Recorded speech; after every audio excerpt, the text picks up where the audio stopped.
नमस्कार शेतकरी बंधूंनो. मी डॉक्टर सोमनाथ माने. आज आपण महात्मा फुले कृषी विद्यापीठ राहुरी, कृषी महाविद्यालय पुणे अंतर्गत देशी गाय संशोधन केंद्र व विभागीय विस्तार केंद्र यांच्या संयुक्त विद्यमाने देशी गो पालन व दुग्ध प्रक्रिया तंत्र यावरती आज हा सेमिनार ऑर्गनाइज केलेला आहे, वेबिनार ऑर्गनाइज केलेला आहे. त्यासाठी मार्गदर्शन करण्यासाठी आपल्याला आज लाभलेले वक्ते डॉक्टर बाळासाहेब पाटील, सहशास्त्रज्ञ, देशी गाय संशोधन व प्रशिक्षण केंद्र, पशुसंवर्धन दुग्धशास्त्र विभाग, कृषी महाविद्यालय पुणे, हे आज आपल्याला लाभलेले आहेत. मी डॉक्टर रामदास शेंडे सरांना विनंती करतो की त्यांची आज आपण ओळख करून देऊन पुढील कार्यक्रम चालू करावा. धन्यवाद सर. नमस्कार गोपालक बंधू आणि बांधवांनो. महात्मा फुले राहुरी देशी गाय संशोधन व प्रशिक्षण केंद्र, कृषी महाविद्यालय पुणे अंतर्गत आयोजित देशी गोपालन व दुग्ध प्रक्रिया संधी यासाठी लाभलेले जे वक्ते आहेत डॉक्टर बाळासाहेब पाटील. डॉक्टर बाळासाहेब पाटील यांचं दूध व दुग्ध प्रक्रिया याबाबत अतिशय गेले 10 वर्षापासून ते या क्षेत्रामध्ये काम करतायत. त्यांनी विविध क्षेत्रामध्ये जसं ॲग्रोवन, टीव्ही असेल, रेडिओ असेल, या प्लॅटफॉर्मवर देखील त्यांचं मार्गदर्शन झालेलं आहे, लाभलेलं आहे. आज या केंद्रामध्ये, या वेबिनारमध्ये ते देशी गोपालन आणि दुग्ध प्रक्रिया संधी या क्षेत्रामध्ये काय संधी आहेत याबाबत विस्तृत असं विवेचन करणार आहे. तरी मी पाटील साहेबांना विनंती करतो की त्यांनी आपलं जे वेबिनार आहे तो सुरू करावा. Sir please. धन्यवाद. देशी गाय संशोधन व प्रशिक्षण केंद्राचे प्रमुख शास्त्रज्ञ डॉक्टर सोमनाथ माने, त्याचप्रमाणे देशी गाय संशोधन व प्रशिक्षण केंद्राचे सहशास्त्रज्ञ व माझे सहकारी डॉक्टर रामदास शेंडे, सर्व उपस्थित गोपालक, पशुपालक, शेतकरी बंधू भगिनींनो, की आज आपण देशी गोपालन, दुग्धजन्य पदार्थ निर्मिती व त्या उद्योगातील संधी या विषयावरती माहिती घेणार आहोत. तर देशी गोपालन जो आहे की देशी गाय संवर्धन हे काळाची गरज झालेली आहे. आणि आपण पाहिलेलं आहे की आज जर दूध उत्पादन जर पाहिलं भारतामधील तर 187.7 दशलक्ष टन दूध उत्पादन आहे आणि जगात भारताचा दूध उत्पादनात प्रथम क्रमांक लागतो. जगाच्या 17% जे दूध उत्पादन आहे ते भारतात होते आणि आज मितीत जर आपण पाहिलं तर दूध उपलब्धता जे आहे ते 394 ग्रॅम आहे. ह्या जर दुधाचा आपण वापर पाहिला तर ह्या दूध उत्पादनापैकी 46% दूध जे आहे ते द्रव दूध म्हणून वापरले जाते, तर 54% दूध हे विविध पदार्थ बनवण्यासाठी वापरले जाते. ह्या विविध पदार्थांमध्ये आपण जर पाहिलं तर ह्या 33% दूध हे लोणी व तूप बनवण्यासाठी, 7% दूध खवा व खवाजन्य पदार्थ, 7% दूध हे विरजवलेले पदार्थ उदाहरणार्थ दही, लस्सी, श्रीखंड, 3% दूध चन्ना, पनीर आणि 4% दूध हे पाश्चिमात्य पदार्थ उदाहरणार्थ चीज असेल, दूध पावडर असेल इत्यादी पदार्थ तयार करण्यासाठी वापरले जातात. हे जे दूध आहे ह्या दुधाची हाताळणी कशी होते हे पाहणं गरजेचं आहे, कारण आपल्याला ह्या दुग्ध व्यवसायामध्ये असणाऱ्या संधी आपल्याला पाहिजेत, ह्या गोपालनामधल्या संधी पाहिजेत. त्यावेळेस आपल्याला ह्यामधील सगळे बारकावे माहिती असणे आवश्यक आहे.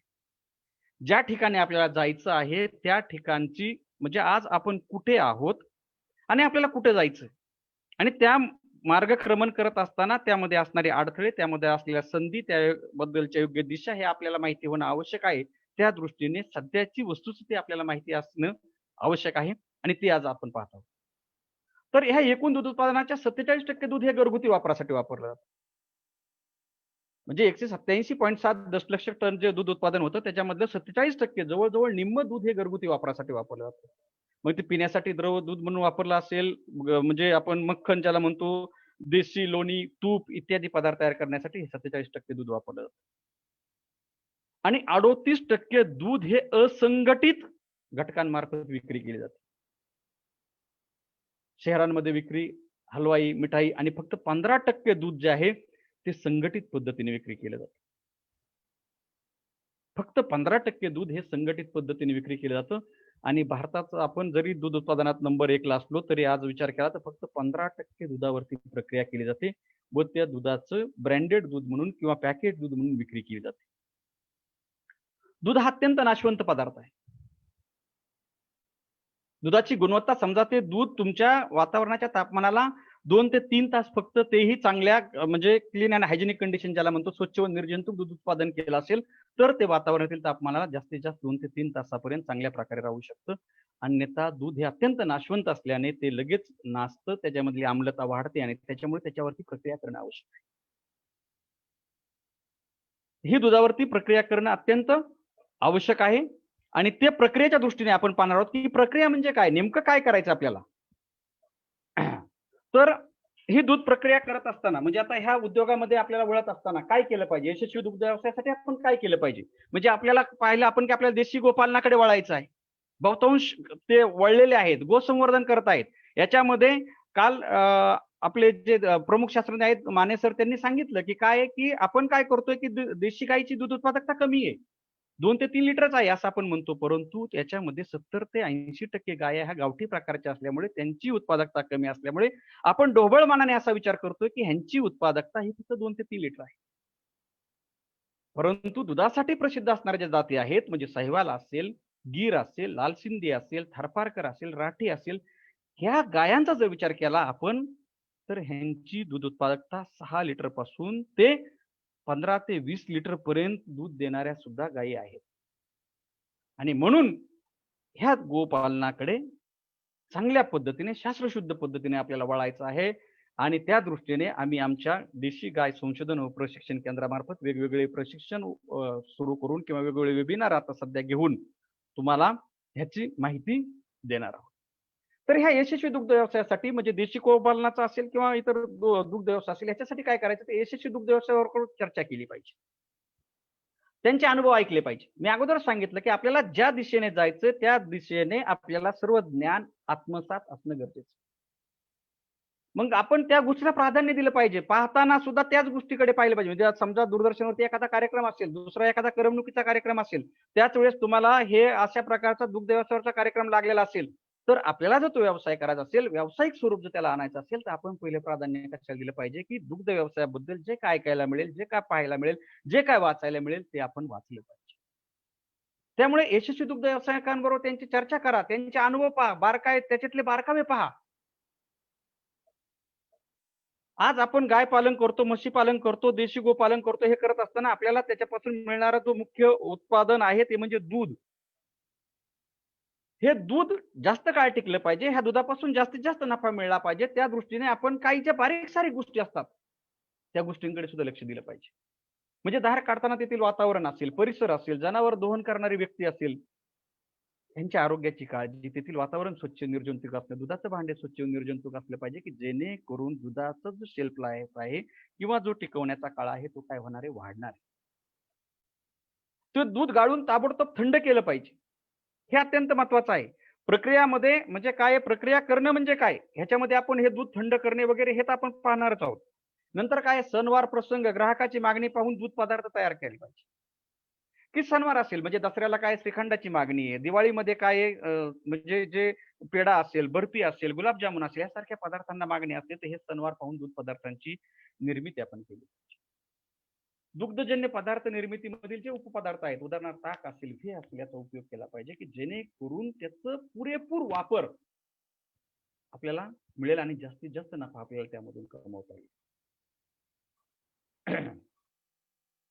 मग यशस्वी दुग्ध व्यवसायासाठी काय महत्वाच्या ज्या बाबी आहेत ते म्हणजे ज्ञान. मी अगोदर सांगितलं की त्याचं ज्ञान असणं हे फार गरजेचं आहे. त्या दृष्टीने आपल्याला जे काय वाचायला मिळेल, जे काय ऐकायला मिळेल, जे काय पाहायला मिळेल ते आपण पाहिलं पाहिजे आणि त्याच्या बाबतीतलं सखोल ज्ञान आपण घेतलं पाहिजे. दुग्ध व्यवसायासाठी आवश्यक असणारे आपण काय केले पाहिजे, प्रशिक्षण केले पाहिजे.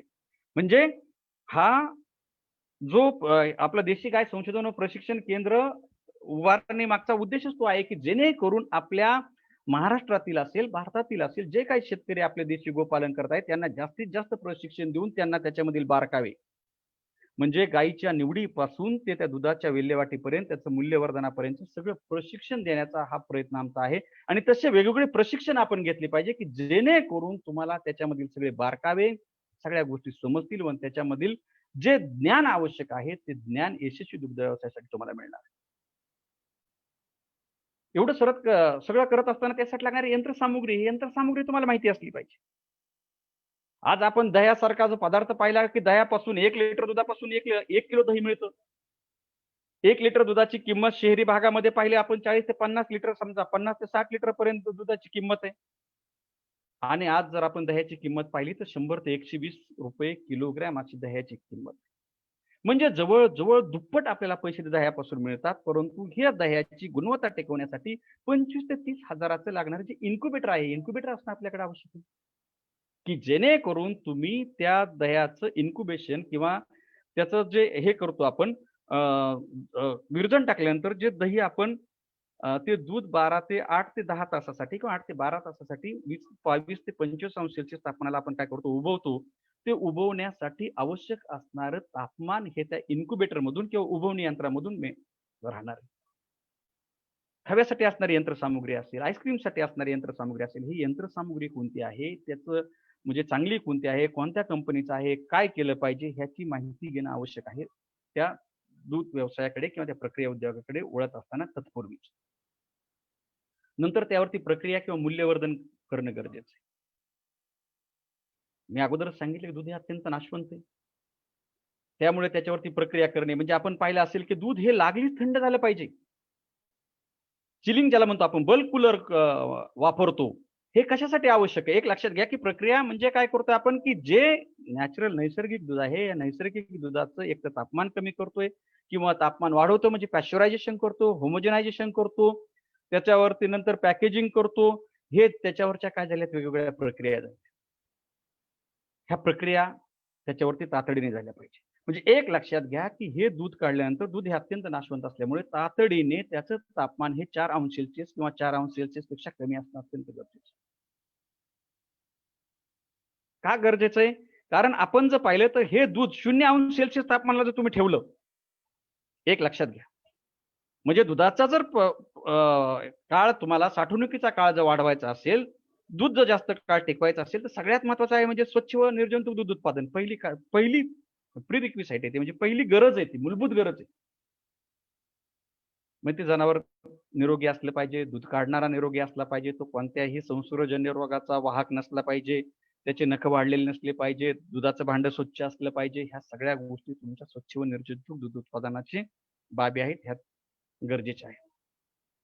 मग हे स्वच्छ व निर्जंतुक दूध उत्पादन केल्याच्या पुढे ते दूध काढल्यानंतर ते तातडीने थंड होणं गरजेचं आहे. म्हणजे पहिली प्रक्रिया आपण पाहिली की समजा चिलिंग आहे, दूध थंड करणे आहे. का आवश्यक आहे? कारण हे दूध तुम्ही 0 अंश सेल्सिअस तापमानाला जर साठवलं तर त्याचा जो बॅक्टेरियल ग्रोथ फॅक्टर ज्याला म्हणतो आपण जीवाणू वाढीचा जो निर्देशांक आहे तो आहे फक्त किती 1. म्हणजे त्या दुधामध्ये धार काढल्यानंतर समजा 100 जीवाणू असतील तर 18 तास तुम्ही 0 अंश सेल्सिअस तापमानाला दूध जर साठवलं तर 18 तासानंतर त्यातील जीवाणूंची अंतिम संख्या ही 100च राहणार आहे. कारण त्या ठिकाणी ते जीवाणू वाढणार नाहीत 0 अंश सेल्सिअस तापमान. हे जर दूध तुम्ही 5 अंश सेल्सिअस तापमानाला जर साठवलं तर त्याचा बॅक्टेरियल ग्रोथ फॅक्टर जीवाणू वाढीचा जो निर्देशांक आहे तो 1.05 आहे. म्हणजे हे 100 जीवाणू 18 तासानंतर 5 अंश सेल्सिअस तापमानाला साठवल्यानंतर हे दूध त्याचे फायनल अंतिम जीवाणूची संख्या होणार आहे 105.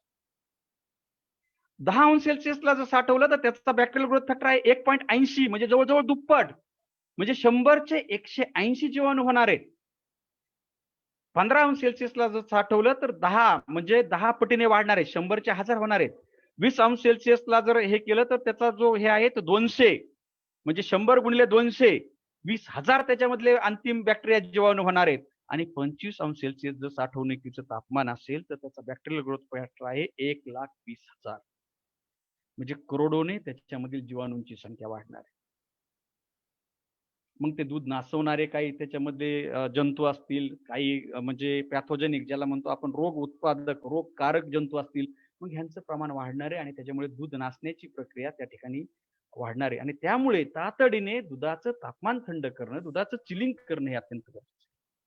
ही पहिली प्रक्रिया. काही झालं तरी आपण पाहिलं खेड्यापाड्यात सुद्धा पहिले काय करायचे, की समजा ज्यावेळेस फ्रीज नव्हते, डीप फ्रीज नव्हते, बल्ब कूलर नव्हते, त्यावेळेस काय करायचे, की माठामधील पाणी असेल ते बाजूने ठेवणार किंवा ते जिथं रांजण असेल, जिथं थंड जागा असेल त्या ठिकाणी दूध ठेवायचे. किंवा काय केलं जायचं, की झाडाच्या ह्याला फांदीला ती किटली काय करायची, लटकून ठेवली जायची, जेणेकरून थंड हवेची झुळूक लागून त्याचं तापमान काय होईल, कमी होईल. म्हणजे दूध थंड करणं हे अत्यंत गरजेचं आहे. त्याचं तापमान जेणेकरून 4° किंवा 4° पेक्षा कमी राहिलं पाहिजे याची काळजी घेतली पाहिजे.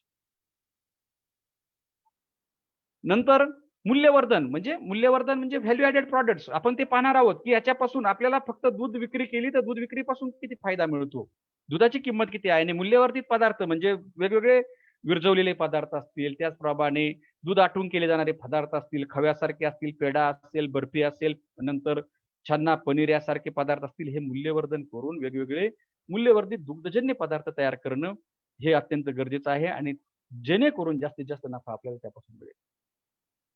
त्याचं व्यवस्थित वेस्टर्न करणे, पॅकेजिंग करणं हे गरजेचं आहे. म्हणजे आपण कोणता प्रॉडक्ट, कोणता मूल्यवर्धित पदार्थ तयार करतो, त्याचं पॅकेजिंग कसं असलं पाहिजे, ते आकर्षक कसं असलं पाहिजे, ग्राहकाला आपण कसं आकर्षित करू शकलो पाहिजे, ह्या सगळ्या गोष्टींचं ज्ञान आपल्याला असणं आवश्यक आहे आणि त्या दृष्टीने त्याचं ज्ञान प्रशिक्षण घेणं गरजेचं आहे.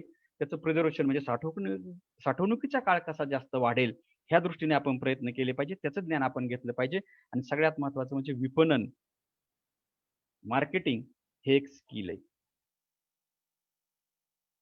विपणन म्हणजे एक लक्षात घ्या, की आजही काही ठराविक ब्रँड बाजारामध्ये ठाण मांडून आहेत आणि त्याच्यामुळे आपल्याला एखादा पदार्थ घ्यायचा असेल, श्रीखंड घ्यायचा समजा आपल्याला एका ठराविक ब्रँडचा श्रीखंड आपण मागतो, त्या दुकानात जो उपलब्ध नसेल आपण पुढच्या दुकानात जातो, त्या दुकानात उपलब्ध नसेल पुन्हा पुढच्या दुकानात जातो. का?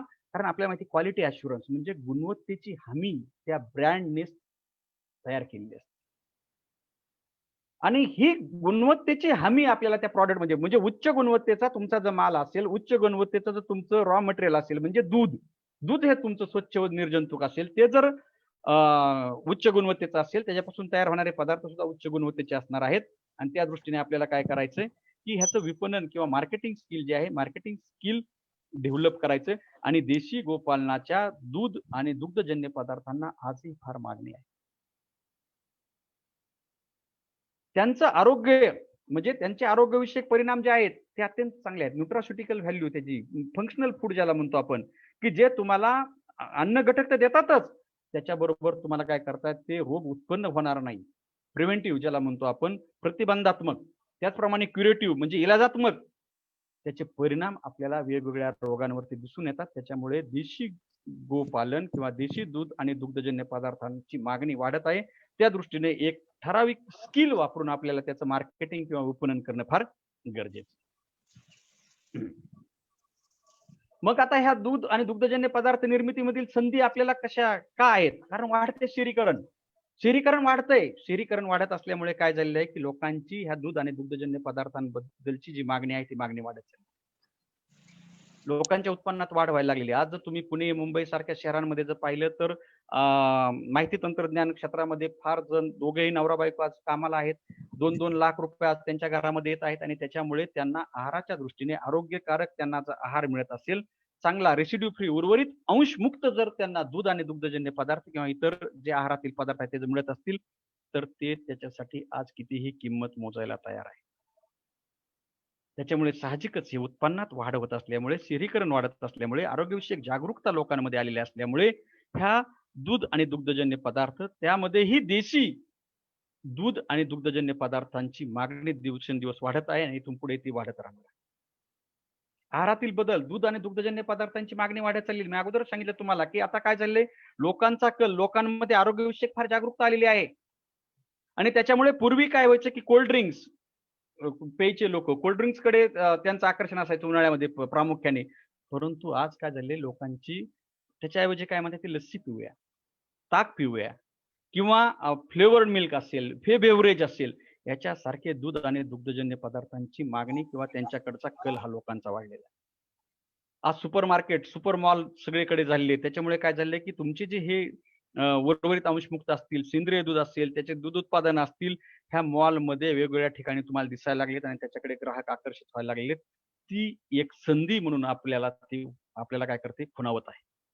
आहार पद्धतीमध्ये बदल झालेले मी अगोदरच सांगितलं तुम्हाला की लोकांमध्ये आरोग्यविषयक फार जागरूकता आलेली आहे. त्याच्यामुळे आहार पद्धतीतील बदल झाल्यामुळे साहजिकच याची मागणी वाढत आहे.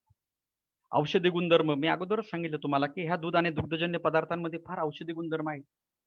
म्हणजे प्रामुख्याने विरजवलेले जे पदार्थ आपण पाहिले, दही असेल, लस्सी असेल, श्रीखंड असेल, यासारख्या पदार्थांमध्ये औषधी गुणधर्म असल्यामुळे त्याची जी मागणी आहे ती मागणी दिवसेंदिवस वाढत आहे. मग आता हे दुग्धजन्य पदार्थ निर्मितीमधील संधी जी आहे, खवा आणि पनीर. समजा लग्न असतील, लग्न समारंभामध्ये आपल्याला माहिती आहे खवा असेल, पनीर असेल यांची मागणी वाढते. त्या दृष्टीने आपण ते जे आहे ते संधी आपण टॅप केल्या पाहिजे, त्या दृष्टीने आपण त्याच्याकडे पाहिलं पाहिजे. सणवार दिष्टित पदार्थ म्हणजे दसऱ्याला श्रीखंड, गुढीपाडव्याला श्रीखंड, दिवाळीमध्ये पेढा, बर्फी, शिरखुर्मा इत्यादी पदार्थ जे आहेत त्या दृष्टीने आपण निर्मिती केली पाहिजे. हंगामानुसार दुग्धजन्य पदार्थ म्हणजे थंडीच्या दिवसामध्ये पनीर असेल, त्याचप्रमाणे तूप असेल, पेढा, बर्फी हे पदार्थांना मागणी जास्त असते. उन्हाळ्यामध्ये लस्सी, दही, सुगंधी दूध, बेव्हरेज यांना मागणी असते. त्या पद्धतीने आपण ते पदार्थ निर्मितीकडे वळलं पाहिजे. लहान मुलांसाठी बेबी रसगुल्ला आहे, छोटा पेढा आहे, आईस्क्रीम आहे, कॅन्डी आहे. म्हणजे ह्याची निर्मिती करून आपण ह्या लहान मुलांना आकर्षित करू शकतो ह्या दुग्धजन्य पदार्थांकडे.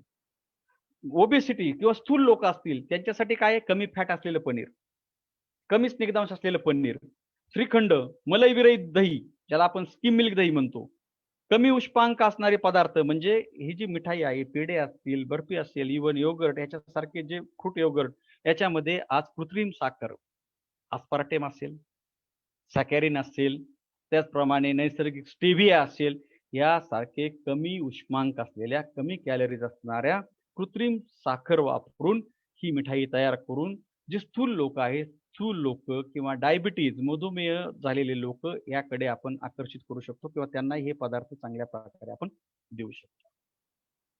नंतर आरोग्यवृद्धी करणारे दुग्धजन्य पदार्थ आहेत, म्हणजे औषधी गुणधर्म आहेत. त्याच्यामध्ये B12 म्हणजे असे काही स्ट्रेन्स आहेत दह्याचे, बॅक्टेरियल कल्चर आहेत, विरजन आहेत की ते B12 हे जीवनसत्व त्या दह्यामधील, त्या विरजवलेल्या पदार्थांमधील वाढवून त्याची निर्मिती करतो. मग असे ताक असेल, दही असेल, चीज असेल असे पदार्थ आपण तयार करू शकतो. कॅल्शियम जीवनसत्व समृद्ध पदार्थ म्हणजे कॅल्शियमने समृद्ध असलेले, जीवनसत्व समृद्ध असलेले फॉर्टिफाईड पदार्थ आपण तयार करू शकतो.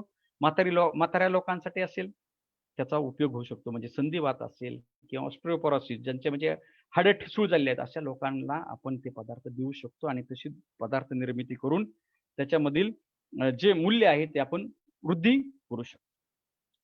स्थानिक आवडीनुसार पदार्थ तयार करू शकतो. म्हणजे दही भात असेल, बाजरी लस्सी असेल, मिस्ती दही म्हणजे पश्चिम बंगालमध्ये प्रसिद्ध असलेलं हे मिस्ती दही जे आहे ते त्याची आवड निर्माण करू शकतो. नंतर फळांचा रस, गर इत्यादीचा वापर करून आपण वेगवेगळे आम्रखंड असेल, फ्रूटखंड असेल, योगर्ट असेल असे पदार्थ आपण तयार करू शकतो. त्याच पद्धतीने आपल्याला जर ह्या एखादा पदार्थ आपल्याला पॉप्युलर करायचा आहे, म्हणजे आपण जसं पाहिलं सुजाता मस्तानी समजा उदाहरणार्थ, की एक ठराविक ठिकाणी त्याचं काय असते असे ते हे आणि त्या नावाने ती प्रसिद्ध झाली, तसं आपण करू शकतो. एक पदार्थ एक दुकान म्हणजे मलाई लस्सी, मलाई अमुक अमुक नावाने मलाई लस्सी अशी प्रसिद्ध केली आपण आणि त्या ठिकाणी फक्त लस्सीच. दुसरं एक दुकान आहे आपलं ते कशासाठी, खव्यासाठी प्रसिद्ध. असं एक पदार्थ एक दुकान असं विशिष्ट पदार्थ लोकप्रिय करू शकतो. आणि आता तसं आपण बाजारामध्ये पाहतोय. मी आताच सांगितलं सुजाता मस्तानी असेल, लस्सी असेल, मलाई लस्सी, आईस्क्रीम लस्सी, पंजाबी लस्सी अशा प्रकारचे एक पदार्थ एक दुकान करून ती सुद्धा प्रसिद्ध झाली. प्रोबायोटिक जीवाणू वापरून विरजवलेले पदार्थ म्हणजे प्रोबायोटिक ऑर्गॅनिझम आपण पाहिलं असेल की टीव्हीवरती आपण जाहिरात पाहतो ॲक्युल्ट. बऱ्याच जणांनी म्हणजे आपण नेहमी पाहतो काही असेल क्रिकेट असेल किंवा इतर कोणत्या मालिका असेल त्याच्यामध्ये ती जाहिरात असते ॲक्युल्ट. ॲक्युल्ट ड्रिंक आपण ते खरेदी करतो, ते पितो, त्याच्यामुळे आरोग्य विषयक फायदे मिळतात, आपण ते पाहतो. परंतु त्याच्यामध्ये काय आहे? प्रोबायोटिक जीवाणू आहे. आणि ते प्रोबायोटिक जीवाणू वापरून आपण दही, लस्सी, श्रीखंड असे पदार्थ तयार करू शकतो आणि त्याच्यामुळे मिळणारे जे फायदे आहेत, ते फायदे अत्यंत चांगले आहेत. ते आपण दही आणि दहीजन्य पदार्थांमध्ये पाहणार आहोत. फंक्शनल फूड्स म्हणजे प्रोबायोटिक प्रॉडक्ट्स असतील, योगर्ट असेल, A2 दूध म्हणजे आता देशी गाईचं जे A2 दूध आहे, ह्यालाही मागणी वाढत आहे. सेंद्रिय दूध, ऑर्गॅनिक डेअरी फार्मिंग किंवा ज्याला आपण म्हणू चांगल्या प्रकारे जर म्हणायचं म्हणलं एकदम, तर उर्वरित अंशमुक्त दूध हे लोकांना पर्यंत पोहोचवणं, लोकांना देणं काळाची गरज आहे. कारण आजही आपण जर पाहिलं तर दूध देत असताना दुधाबाबतीत एवढ्या लोकांमध्ये दहशत निर्माण झालेली आहे, की आपण आपल्या लहान मुलांना दूध देत आहोत. म्हणजे ते दूध देतो का अजून काही आपण बाकीचं विष देतो इथपर्यंतच्या लोकांची भावना झाली आहे. आणि त्याच्यामुळे आपल्याला ह्या उद्योगाकडे, ह्या प्रक्रिया म्हणजे देशी गोपालनाकडे, देशी दूध प्रक्रियेकडे त्या दृष्टीने पाहणं फार गरजेचं आहे. की मी अगोदरच सांगितलं की आपल्याला काय करायचं, एक ब्रँड म्हणून याच्याकडे पाहायचंय आणि आपण त्या पद्धतीनेच आपली वाटचाल सुरू आहे, की जेणेकरून लोकांमध्ये एवढी हमी निर्माण झाली पाहिजे आपल्या गुणवत्तेची, की हा पदार्थ अतिशय गुणवान आहे. आणि पर्चेसिंग पॉवर, खरेदी क्षमता लोकांची चांगली असल्यामुळे साहजिकच त्यासाठी किती पैसे द्यायला तयार आहेत आणि त्या दृष्टीने आपल्याला मार्गक्रमण करणं फार गरजेचं आहे लक्षात. अन्यथा लोकांचा याच्याकडे पाहण्याचा दृष्टिकोन सध्याच्या काळामध्ये दूषित जो झालेला आहे, तो तसाच दूषित राहिला. आपण किती दूध उत्पादन घेतलं, किती आपण पुढे गेलो तरी त्याला जर मागणीच नसेल, लोक जर त्याच्याकडे साशंकतेने जर पाहत असतील, तर एक लक्षात घ्या की आपल्याला जास्त भाव मिळणं तर दूरच, परंतु लोक त्याला खरेदी करण्यासाठी काय असतील थोडेसे म्हणजे नकारात्मक त्यांची भूमिका असणार आहे. त्या दृष्टीने आपल्याला गरजेचं आहे, त्या दृष्टीने आपल्याला क्वालिटी मेंटेन करणं फार गरजेचं आहे. आणि त्या दृष्टीने आपल्याला म्हणजे अगोदर सांगितलं म्हणजे मूळ दूध हे स्वच्छ व निर्जंतुक उच्च गुणवत्ताधारक असणं गरजेचं आहे. त्या गायीची आरोग्य चांगलं असलं पाहिजे, दोहन करणाऱ्या व्यक्तीचं आरोग्य चांगलं असणं गरजेचं आहे. आणि अशा प्रकारचं स्वच्छ दूध उत्पादन घेऊन आपण हे जे देशी गाय आहे, देशी गायीचं दूध उत्पादन आपण घेतलेलं आहे असं आपण गृहीत धरूया.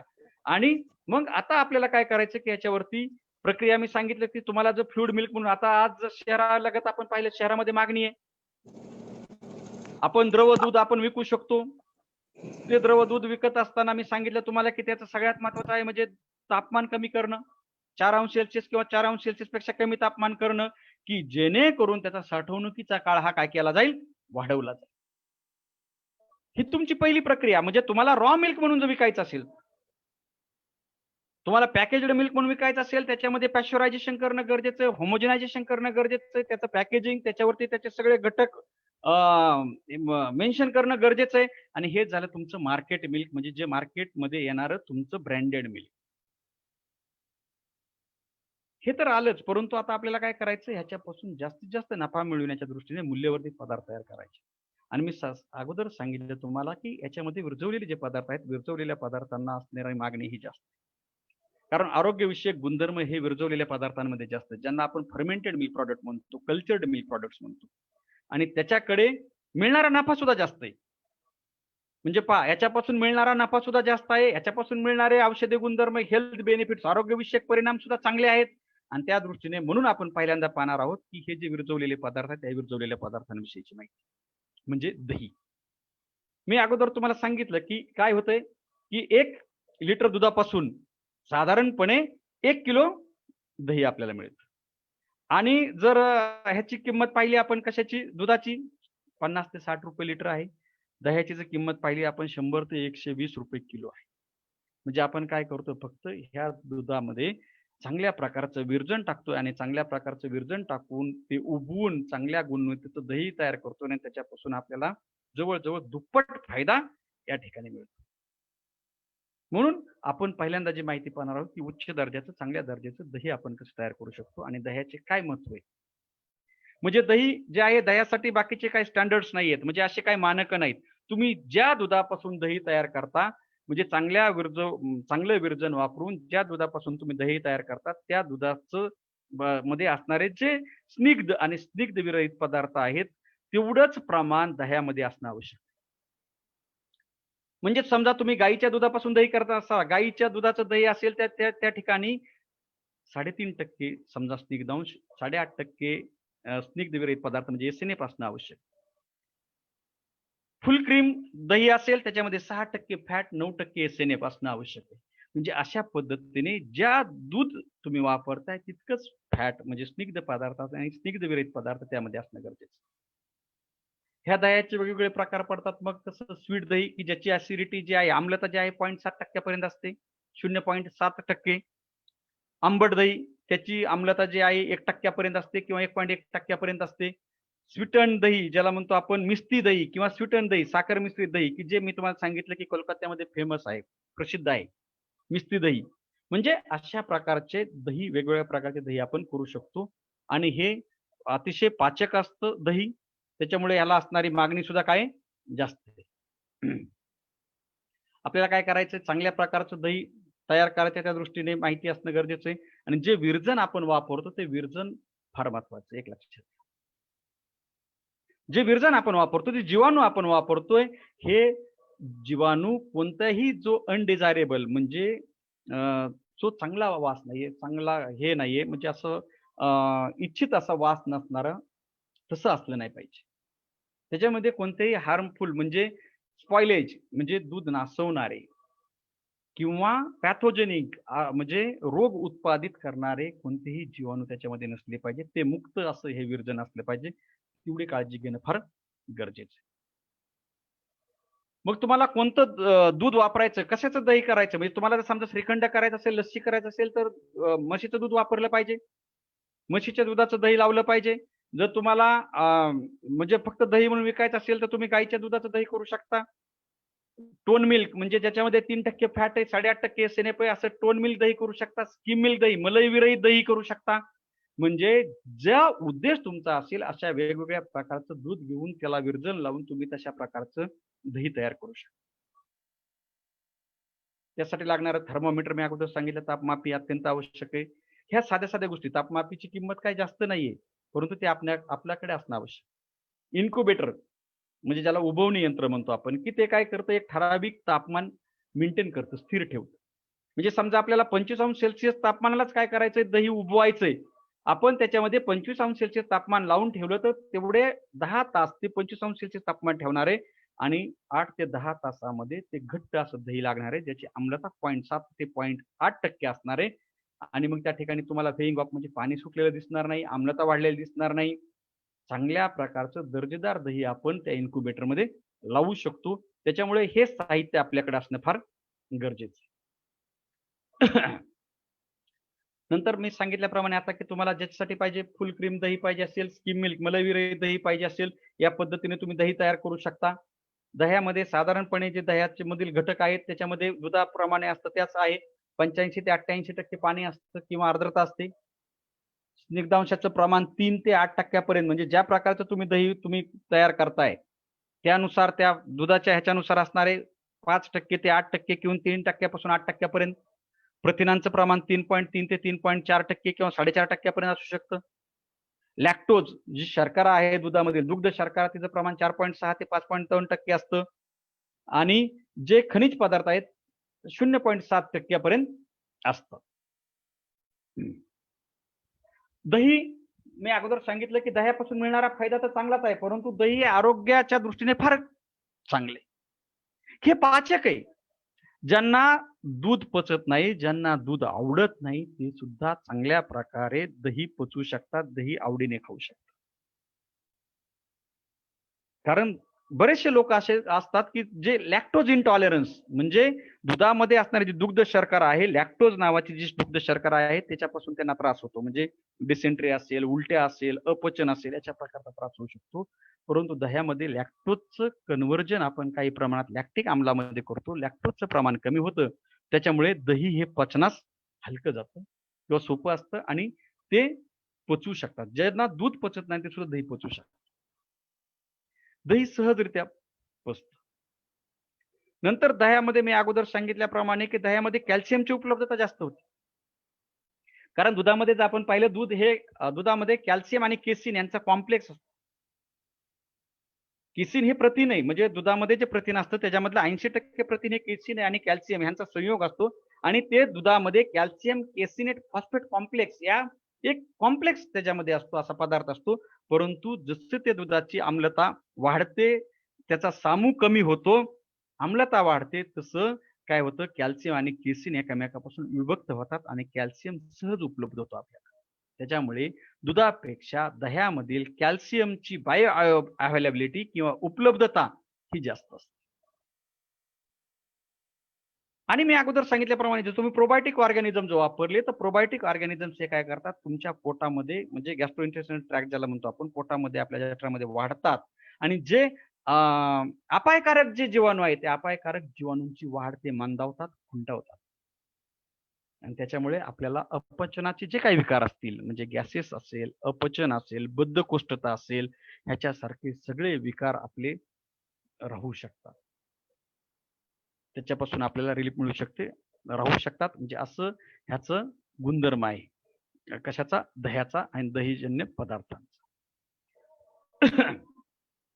याच्यामध्ये आता जर आपण घरगुती ह्याच्यावरती जर आपण पाहिले, पारंपरिक जर पद्धत पाहिली दह्याची, की दही बनवण्यासाठी काय केलं जातं, की दूध घेतलं जातं. मी अगोदर सांगितलं, गाईचं दूध असेल, म्हशी दूध असेल, हे दूध काय केलं जातं, उकळवलं जातं. उकळून पुन्हा हे दूध जे आहे वातावरणाच्या तापमानात थंड केलं जातं आणि याच्यामध्ये आपल्या आदल्या दिवशीचं जे दही आहे, आदल्या दिवशीचं दही आपण विरजण म्हणून टाकतो. रात्रभर ते काय करतो, ते दूध तसंच आपण ठेवतो, म्हणजे विरजण लावलेलं, विरजण ढवळलेलं दूध ठेवतो आणि मग दुसऱ्या दिवशी सकाळी आपण पाहतो आणि मग ते दही थोडंसं घट्ट असं दही लागलेलं असतं. मग याच्यामध्ये जर कमी अधिक प्रमाण झालं आपलं, थोडंसं उशिरा आपण पाहिलं तर त्याच्यामध्ये पाणी सुटलेलं असतं. लवकर जर आपण पाहिलं तर थोडंसं ते लागलेलं नसतं. अजून आपल्याला वाटतं की ते लागलेलं नाहीये. म्हणजे हंगामानुसार याच्यामध्ये फरक पडतो. उन्हाळ्यामध्ये लवकर लागतं, थंडीच्या दिवसामध्ये, हिवाळ्यामध्ये उशिरा लागतं. मग काय करतो आपण, थंडीच्या दिवसामध्ये त्याच्यावरती म्हणजे उबदार असं हे ठेवतो, कापड टाकतो, शॉल असेल किंवा इतर काही हे असेल, रेशमी कापड असेल ते टाकतो, की जेणेकरून तिथं उबदारपणा तयार होईल. म्हणजे अशा पद्धतीने आपण पारंपरिक पद्धतीने हे दही लावतो. परंतु आता जर ही जी दही लावण्याची जी पद्धत आहे, ती प्रमाणित पद्धतीने आपण दही लावतो. की मी अगोदर सांगितलं की आपल्याला काय करायचं, ब्रँड एस्टॅब्लिश करायचं. आपल्याला आपला पदार्थ जो आहे त्याला मार्केटमध्ये संधी निर्माण करायची, त्याची मागणी आपण वाढली पाहिजे. त्या दृष्टीने आपल्याकडे गुणवत्ताधारकच पदार्थ असला पाहिजे. गुणवत्ताधारक पदार्थ जर आपल्याला निर्माण करायचा असेल तर त्या दृष्टीने आपल्याला सुधारित पद्धत, म्हणजे त्याचं तापमान एवढंच असलं पाहिजे, एवढंच कल्चर आपण टाकलं पाहिजे, ठराविक पद्धतीचंच विरजण आपण वापरलं पाहिजे. एवढ्या सगळ्या गोष्टींची आपण जर काळजी घेतली, त्या ठिकाणी स्वच्छ व निर्जंतुक आपण सगळ्या गोष्टी आपण ठेवल्या, म्हणजे तो चमचा असेल, भांड असेल, ह्या सगळ्या गोष्टींची जर आपण काळजी घेतली तर 100% आपण जे दही निर्माण करतो हे उत्तम दर्जाचं असणार आहे आणि त्याची मागणी सुद्धा काय असणार आहे, चांगली असणार आहे. मग जर हे जर दूध आपण वापरताना, म्हणजे त्याच्यासाठी काय आहे, की दूध हे आपल्याकडचं असलं पाहिजे किंवा आपल्याला माहिती असलेल्या चांगल्या स्रोताकडून आपल्याला दूध मिळालं पाहिजे. कमी गुणवत्तेचं दूध असेल तर साहजिकच काय होणार आहे, एक लक्षात घ्या तुम्ही, की त्या ठिकाणी दही चांगल्या प्रकारचं तयार होणार नाही. काही वेळेस जनावर आजारी असेल सारखं, त्याला अँटीबायोटिक्स वापरले असतील, त्या ठिकाणी विरजण लागत नाही. आपण म्हणतो की एवढं विरजण, चांगलं विरजण लावलेलं आहे आपण, हे चांगल्या दर्जाचं विरजण आहे, परंतु दहीच तयार होत नाही. का होत नाही? कारण त्याच्यामध्ये अँटीबायोटिक्सच उर्वरित अंश असेल आणि आपण कल्चर लावतो किंवा विरजण लावतो, म्हणजे काय करतो आपण, ते बॅक्टेरिया, जीवाणू आपण त्याच्यामध्ये वाढवतो आणि अँटीबायोटिक्स जर जास्त प्रमाणात त्या दुधामध्ये असतील तर साहजिकच विरजण लागणार नाही, दही तयार होणार. चांगल्या दर्जाचं स्टार्टर कल्चर किंवा चांगल्या दर्जाचं विरजण आपलं वापरणं गरजेचं आहे. आणि उबवण्याचं जे तापमान आहे, उबवण्याचं तापमान हे फार महत्वाचं आहे. साधारणपणे 22 ते 25 अंश सेल्सिअस किंवा 22 ते 30 अंश सेल्सिअस तापमानाला आपण काय करतो, हे दही उबवतो. आणि त्याच्यामुळे त्याच्यावरती नियंत्रण असणं आपलं गरजेचं आहे. आणि त्याच्यावरती जर नियंत्रण आपल्याला ठेवायचं असेल तर इन्क्युबेटर आपल्याकडे असणं गरजेचं आहे, की जेणेकरून आपण ते ठराविक तापमान 25 अंश सेल्सिअस असेल, 30 अंश सेल्सिअस असेल, ते तापमान आपण सेट करून देऊ शकतो आणि 10 ते 12 तासामध्ये किंवा 8 ते 10 तासामध्ये ते दही आपलं चांगल्या प्रकारचं लागतं. म्हणजे ह्या सगळ्या गोष्टींची काळजी घेणं आपण फार गरजेचं आहे, दर्जेदार आपल्याला जर दही निर्माण करायचं असेल. आणि त्याच्यासाठी कोणते, हे जे आपल्याला सुधारित पद्धतीने जर दही करायचं असेल तर त्यासाठी कोणत्या ज्या महत्वाच्या पायऱ्या आहेत, ज्या स्टेप्स आहेत, ते या ठिकाणी आपण पाहतोय. म्हणजे पहिले म्हणजे दूध. रिसिव्हिंग ऑफ मिल्क म्हणजे दूध घ्यायचं आपल्याला. मी अगोदर सांगितलं तुम्हाला, ज्या प्रकारचं तुम्हाला म्हशीचं चांगलं मलईदार दही करायचं असेल, म्हशीचं दूध घ्या. गायच्या दुधाच्या दह्याला मागणी असेल, गायचं दूध घ्या. टोन मिल्क म्हणजे 3% फॅट असलेलं दही घ्या, दूध घ्या. किंवा स्किम मिल्क म्हणजे मलई विरहित, तुम्हाला स्थूल लोकांसाठी, डायबिटीज लोकांकडे ग्राहक आकर्षित करायचा आहे, तर मलई विरहित दूध, जे काही दूध असेल तुमचं ते दूध तुम्ही घेतलेलं आहे, ते पुन्हा काय करतोय आपण प्रीहिटिंग म्हणजे थोडंसं त्याला गरम करतोय 35 ते 40 अंश सेल्सिअसला, नंतर गाळून घेतोय आणि स्टँडर्डायझेशन करतोय. म्हणजे हे मोठ्या प्रमाणावर तुम्हाला जर करायचं असेल तर म्हणजे तुम्हाला त्याच्यामध्ये किती फॅट ठेवायचं हे तुम्ही ठरवायचंय.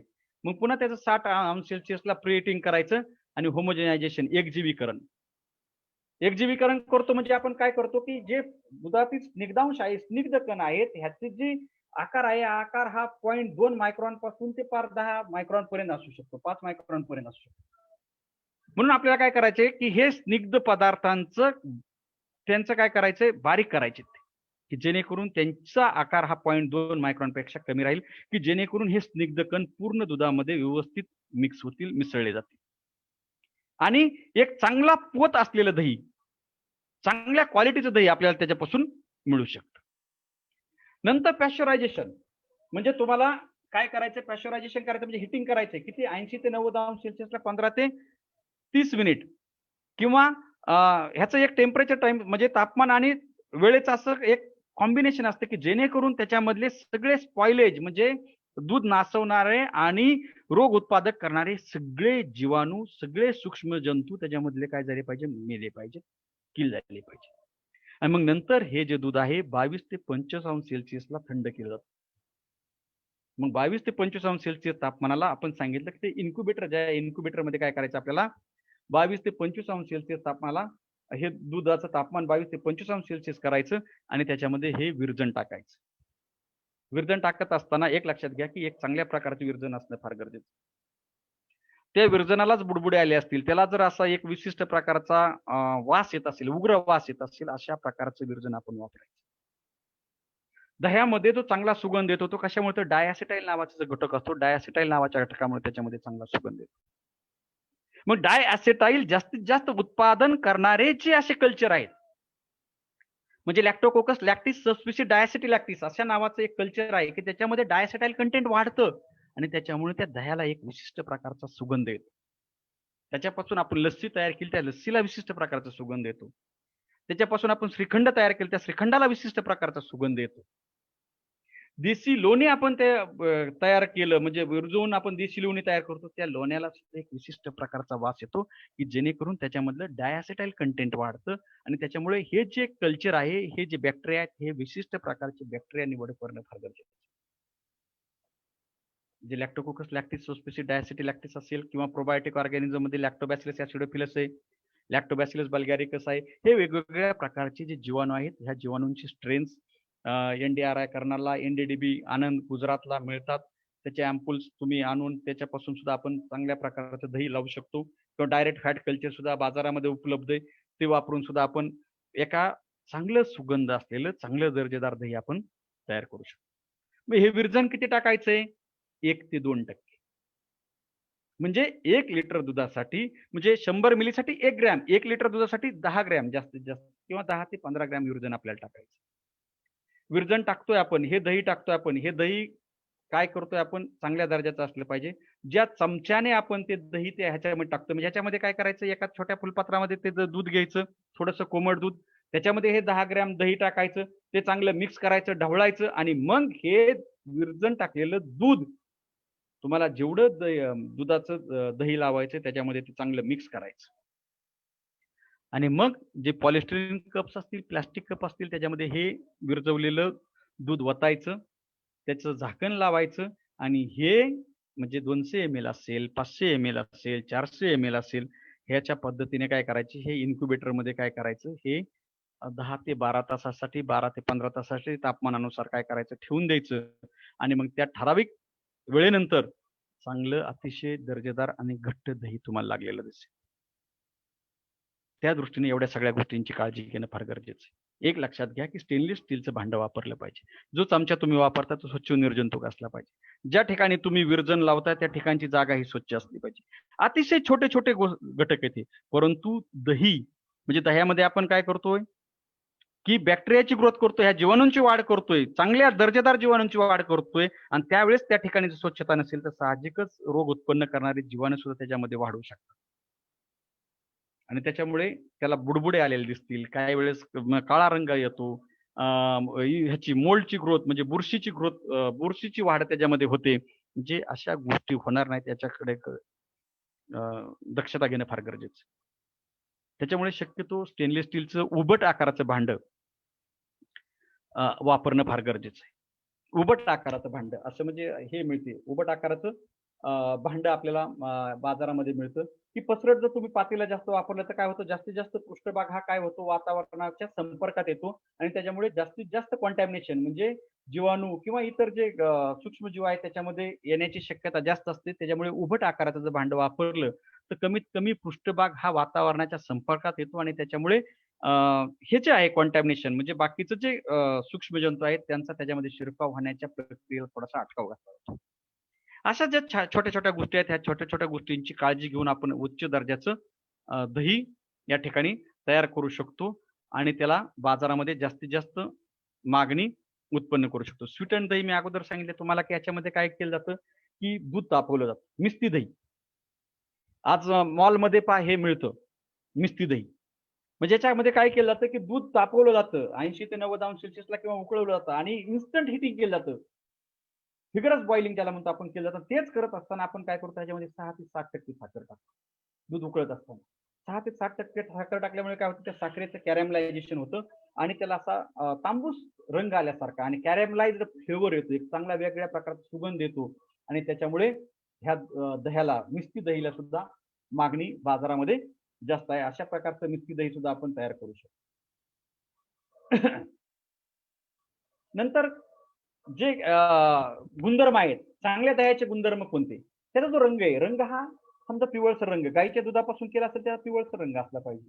म्हशीच्या दुधापासून केला असेल तर त्याचा क्रीमी म्हणजे मलई सारखा चांगला पांढरा रंग त्याच्यामध्ये असतो. दिसणारा अपीअरन्स जो आहे त्याचा स्मूथ आणि ग्लॉसी सरफेस म्हणजे मऊ आणि चकाकी त्या पृष्ठभागावरती अशी चकाकी दिसते. कोणतंही बाहेरचं जे आहे फॉरेन मटेरियल त्याच्यामध्ये नसलं पाहिजे. फ्लेवर हा म्हणजे त्याचा जो सुगंध आहे हा कसा असला पाहिजे, आंबट गोड, प्लिझंट म्हणजे आकर्षक, मोहित करणारा असा सुगंध त्याचा असला पाहिजे. कडवट किंवा इतर असे ऑफ फ्लेवर त्याच्यामध्ये असे नसले पाहिजे आणि त्याचा जो पोत आहे तो अतिशय मऊ आणि टणक असला पाहिजे. अतिशय चांगल्या प्रकारचं दही तुम्ही लावलं 0.7 ते 0.8% त्याच्यामध्ये जर आम्लता असेल, अक्षरशः तुम्ही जर त्याच्यामध्ये सुरी टाकली तर 2 भाग झाल्याप्रमाणे ते दही तुम्हाला दिसते. इतका घट्टपणा त्या दह्यामध्ये आपण घरी आणू शकतो. फक्त त्याच्यामध्ये म्हणजे फॅट आणि एसएनएफ म्हणजे एकूण घनपदार्थांचं प्रमाण सुद्धा तेवढं पाहिजे. कमीत कमी 15% पर्यंत घनपदार्थांचं प्रमाण पाहिजे. विरजन चांगलं पाहिजे. उबवण्याचं तापमान तुमचं चांगलं पाहिजे. ह्या सगळ्या गोष्टींची जर काळजी घेतली आपण तर अतिशय चांगल्या दर्जाचं घट्ट आणि आता मी सांगितल्याप्रमाणे उभी तुम्ही काप केला तर 2 भाग झाल्याप्रमाणे घट्ट आणि चांगल्या प्रकारचं दही आपण त्याच्यापासून तयार करू शकतो. हे त्याचे निकष आहेत म्हणजे अशी आम्लता 0.7%, 1% त्याच्यामध्ये जे ईस्ट अँड मोल्ड जे आहे म्हणजे बुरशीचं प्रमाण जास्तीत जास्त 100 असलं पाहिजे. कोलिफॉर्म काउंट हा जास्तीत जास्त 10 असला पाहिजे. ह्या अशा गुणवत्ता जे आहे ही गुणवत्ता त्याच्यामध्ये असली पाहिजे. मग त्याच्यामध्ये कोणते डिफेक्ट्स आहेत म्हणजे काय होतं की म्हणजे ग्रीन फ्लेवर किंवा ऑक्सिडाइज्ड फ्लेवर येतो, रॅन्सिड फ्लेवर येतो. म्हणजे हे जे वेगवेगळे आहेत आता सांगितलेल्या सगळ्या गोष्टींची जर काळजी आपण घेतली, आम्लता वाढून दिली नाही, इन्क्युबेटर तुमच्याकडे असेल, तापमान तुम्ही जर चांगलं ॲक्युरेट तापमानाला जर त्याचं समजा उबवणी केली, तेवढंच तुम्ही जर काय केलं विरजण टाकलं तर अशा प्रकारचे कोणतेही डिफेक्ट्स किंवा कोणतेही हे त्याच्यामध्ये राहणार नाहीत. चांगल्या दर्जाचंच तुम्हाला दही मिळणार आहे. नंतर जे आहे श्रीखंड, श्रीखंडामध्ये काय की मी आता सांगितल्याप्रमाणे आपण चांगल्या प्रकारचं दही लावून घ्यायचंय. श्रीखंडासाठी काय करायचं आपल्याला म्हशीचं दुधाचं दही लावायचंय. म्हशीचं दुधाचं दही लावलं असताना काय करायचं की हे दही घ्यायचं. तुम्हाला कोणत्या किती मोठ्या प्रमाणावरती श्रीखंड करायचा त्याच्यानुसार आणि मग मस्लिन क्लॉथ म्हणजे जे मलमली कापड आहे मलमली कापडामध्ये ते दही घ्यायचं आणि ते दही काय करायचं 6 ते 8 तास एका खुंटीला टांगून ठेवायचं की जेणेकरून त्याच्यामधील पाण्याचा निचरा होईल. पाण्याचा निचरा होत असताना खालची साईड वर, वरची साईड खाली थोडंसं हलवून घ्यायचं, थोडंसं हळू किंचितसा दाब द्यायचा. एक गोष्ट या ठिकाणी लक्षात घ्यायची की शक्यतो हे दही बांधत असताना एका कापडामध्ये 3 किलोपेक्षा जास्त दही असू देऊ नका. म्हणजे तुम्ही काय 10 किलोचं श्रीखंड करायचं, आपण 10 किलो दह्याचा आणि 10 किलो दही तुम्ही काय केलं एकाच कापडामध्ये जर बांधलं तर त्या ठिकाणी पाण्याचा निचरा चांगल्या प्रकारे होत नाही. त्यापेक्षा ह्याचे काय करा, 3 भाग करा आणि एका कापडामध्ये जास्तीत जास्त किती आपलं 3 किलो पर्यंत दही लटकवायचं. 6 ते 8 तासामध्ये सगळं पाणी काय होईल, निथळून जाईल आणि मग जो काय घन पदार्थ आपल्याला मिळतो तो म्हणजे चक्का. मी अगोदर सांगितलंय की तुम्हाला काय करायचं, डायसेटाइल कंटेंट जास्त असणारं जे कल्चर आहे ते कल्चर वापरायचं, विरजन वापरायचं. मग हा चक्का आपल्याला मिळाल्यानंतर ह्या चक्क्यामध्ये काय करायचं, ह्या चक्क्याच्या 40 ते 45% म्हणजे 1 किलो चक्क्यामध्ये 400 ते 450 ग्रॅम साखर, दळलेली साखर. नंतर तुम्हाला जर काय करायचंय, केशरचे 2-3 ज्या काड्या असतात त्या काड्या कोमट दुधामध्ये मिक्स करून ते थोडंसं ढवळून घ्यायचं, ते त्याच्यामध्ये टाकायचं आणि हे चांगल्या प्रकारे ब्लेंडिंग करून घ्यायचं, नीडिंग करून घ्यायचं किंवा छोट्या प्रमाणात तुम्ही करत असाल पूर्ण यंत्रातून फिरून घ्यायचं. हे चांगलं मिक्स करून घ्यायचं, एकजीव करून घ्यायचं आणि मग त्याच्यामध्ये तुम्ही चारोळी असेल, नंतर बदाम असेल, पिस्ता असेल, याचे काप टाकून त्याची जी पॅकेजिंग आहे 200 ग्रॅम, 250 ग्रॅम, 500 ग्रॅमचं पॅकेजिंग करून गार्निशिंग करून अतिशय उच्च दर्जाचं श्रीखंड म्हणजे बाजारात उपलब्ध असणाऱ्या श्रीखंडापेक्षा चांगलं श्रीखंड तुम्ही घरच्या घरी तयार करू शकता.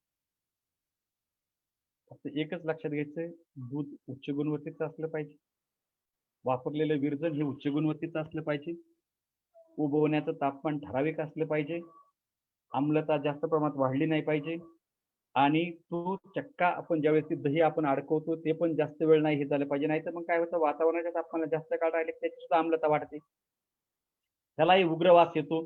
त्याच्यामुळे 6 ते 8 तासामध्ये मॅक्सिमम काय झालं पाहिजे, त्या पेचा पाण्याचा निचरा झाला पाहिजे आणि घट्ट चक्का आपल्याला 6 ते 8 तासामध्ये मिळला पाहिजे, याची दक्षता घेणं फार गरजेचं आहे. आणि अशा प्रकारे मग तुम्ही विलायची श्रीखंड असेल, बदाम पिस्ता श्रीखंड असेल, केशर श्रीखंड असेल, ह्याच्यामध्ये त्या चक्क्याच्या 10% तुमचा हापूस आंब्याचा गर मिक्स करून आम्रखंड तुम्ही तयार करू शकता. म्हणजे वेगवेगळे फ्रूटखंड आज बाजारामध्ये आले आहेत, ज्याला आपण फळखंड किंवा फ्रूटखंड म्हणतो. अशा प्रकारचं कोणतेही फ्रूटखंड, आम्रखंड, श्रीखंड आपण याच्यापासून तयार करू शकतो आणि तेही चांगलं दर्जेदार. म्हणजे आज बाजारामध्ये उपलब्ध असणाऱ्या श्रीखंडाच्या तोडीचं किंवा त्याच्यापेक्षाही चांगलं श्रीखंड आपण तयार करू शकतो. हे त्याचे स्टँडर्ड्स आहेत, त्याच्यामध्ये जाण्याची आपल्याला जास्त आवश्यकता नाही. नंतर हे त्याचं जे हे फ्लो डायग्राम मी अगोदर तुम्हाला सांगितलं की दही तयार करायचे, दही ते अडकवायचे, 6 ते 8 तासामध्ये पाण्याचा निचरा झाला पाहिजे, मग ते श्रीखंड आपल्याला मिळतं. साधारणपणे 10 लिटर दुधापासून आपल्याला 3.5 ते 4 किलो चक्का मिळतो. जर घन पदार्थांचं म्हणजे एक लक्षात घ्या की चक्क्याचं उत्पादन हे घन पदार्थांवरती अवलंबून आहे.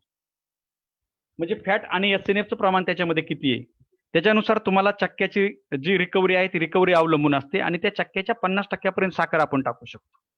साधारणपणे 5.5 ते 6 किलो श्रीखंड आपल्याला मिळू शकतं. 55 ते 60% पर्यंत आपल्याला त्याची रिकव्हरी मिळू शकते. नंतर श्रीखंडाचे उपयोग, त्याचं पॅकेजिंग जे आहे, पॅकेजिंग सांगितलं तुम्हाला. पॉलिथिन कप असेल, पॉलिस्टिरीन कप मध्ये आपण करू शकतो. पॉलिप्रोपिलिन कप्स बाजारामध्ये अवेलेबल आहेत, उपलब्ध आहेत, त्याच्यामध्ये करू शकतो. आणि हे श्रीखंड 4 ते 6 अंश सेल्सिअस तापमानाला काय करायचे, कोल्ड रूम मध्ये किंवा फ्रीज मध्ये साठवून ठेवायचे.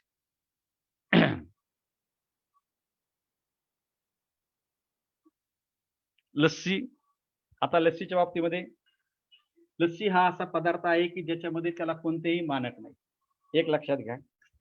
आणि लस्सी आता लोकांची आरोग्यविषयक जागरूकता वाढल्यामुळे लस्सी, ताक, मसाला ताक, हे बेवरेज यांची मागणी वाढते.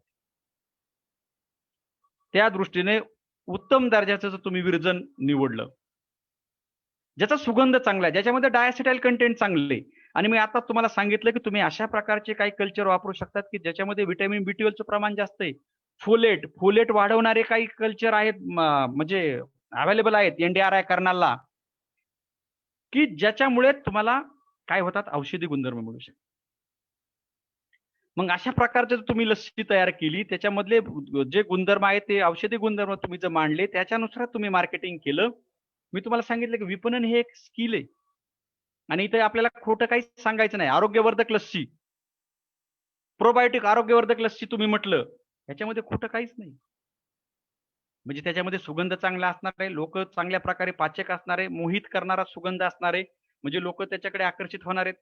दुसरं म्हणजे प्रोबायोटिक त्याच्यामध्ये कल्चर असणार आहे, त्याच्यामुळे तुम्हाला अपचनाचे सगळे विकार राहून जाणार आहेत. आणि दही आणि दहीजन्य लस्सी असेल, श्रीखंड असेल, याच्यामध्ये असे काही हे आहेत की अँटी कार्सिनोजेनिक प्रॉपर्टी ज्याला म्हणतो आपण, की कॅन्सर क्युअर करणाऱ्या, कर्करोगाशी सामना करणाऱ्या, कर्करोगाला प्रतिबंधात्मक असणाऱ्या अशा काही जे गुणवत्ता आहे, हे गुणधर्म काही कल्चर्स मध्ये आहे. मग तुम्ही सांगितलं की काय अँटी कार्सिनोजेनिक म्हणजे कॅन्सर उत्पन्न न होऊ देणारे ह्याच्यामध्ये गुणधर्म आहेत, आरोग्यवर्धक आहे, पोटाचे सगळे विकार राहणारे याच्यामध्ये गुणधर्म आहेत. अशा प्रकारे जर तुम्ही आरोग्यवर्धक सुगंधी लस्सी अशा प्रकारची तुम्ही जर ॲडव्हर्टाइज केली आणि त्या पद्धतीने लस्सीची जो गुणवत्ता तयार केली, तर 100% 4 किलोमीटर 5 किलोमीटर तुमच्या दुकानाकडे स्पेशल लस्सी घेण्यासाठी येणारे लोक आहेत. फक्त काय करायचं, कल्चर चांगलं, दुधाची गुणवत्ता चांगली, नंतर त्याचं इन्क्युबेशन, साखरेचं प्रमाण, नंतर त्याचं जे पोत आहे, पोत आकर्षित करणारा, सगळे नॅचरल गोष्टी वापरायच्या. म्हणजे तुम्ही बाकीचं कोणतं व्हॅनिला म्हणजे फ्लेवर किंवा अशा बाकीचे कोणते फ्लेवर टाकू नका. तुम्ही आम्रखंड म्हणजे हे टाकू शकता, काय आंब्याचा गर टाकू शकता किंवा स्ट्रॉबेरीचा पल्प टाकू शकता. अशा प्रकारचे नॅचरल नैसर्गिक सुगंध वापरून वेगवेगळ्या सुगंधाची लस्सी तुम्ही तयार करू शकता. ह्याच्यासाठी म्हशीच्या दुधाचं दही लावायचं.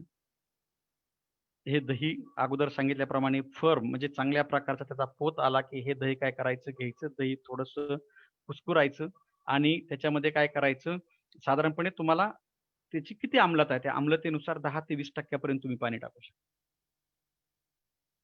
म्हणजे साधारणपणे 1 लिटर जो तुमचं दूध असेल, तुम्हाला त्याचा कसं ठेवायची, घट्ट मलईची लस्सी किंवा मीडियम पोत असणारी, मध्यम पोत असणारी लस्सी, कशा प्रकारची तुम्हाला लस्सी ठेवायची, त्यानुसार आम्लतेनुसार, त्या दह्याच्या घट्टपणानुसार तुम्ही त्याच्यामध्ये पाणी आणि 10 ते 12% साखर, म्हणजे 1 किलोला 100 ते 120 ग्रॅम साखर अशा पद्धतीने ते मिक्स केलं. ब्लेंडर, आपल्या घरी जे ब्लेंडर असतं, ब्लेंडरने आणि थंड पाणी फ्रीजमध्ये पाणी उकळून घ्यायचं. उकळलेलं पाणी नॉर्मल होऊन द्यायचं, वातावरणाच्या तापमानाला पुन्हा फ्रीजमध्ये ठेवायचं आणि असं चिल्ड पाणी त्याच्यामध्ये टाकायचं. नंतर ते मिक्स करून घ्यायचं. त्याच्यामध्ये काय तुम्हाला जर सुगंध टाकायचे, सुगंध टाकायचे, ब्लेंडरच्या साहाय्याने मिक्स करून घ्यायचं किंवा लस्सी बिटर, लस्सी चर्नर अशा प्रकारचं बाजारामध्ये मिळतं. आणि मग ही जी लस्सी आहे, लस्सी पॅकेज करून म्हणजे वेगवेगळ्या वेस्टनामध्ये ठेवून पाऊच तयार करून तुम्ही फ्रीजमध्ये साठवून उन्हाळ्यामध्ये वेगवेगळ्या ठिकाणचे तुम्ही स्टॉल लावले, प्रामुख्याने यात्रा असेल, आठवडी बाजार असेल, अशा ठिकाणी जर तुम्ही ह्याचे स्टॉल लावले तर आज फार चांगल्या प्रकारचं अर्थार्जन ह्याच्यामधून होऊ शकतं. देशी गायची लस्सी, देशी गायचं पनीर, देशी गायचं दही, अशा प्रकारे तुम्ही जर ह्याचं मार्केटिंग केलं तर लोक 100% ह्याला जास्त प्रमाणात पैसे द्यायला तयार आहेत.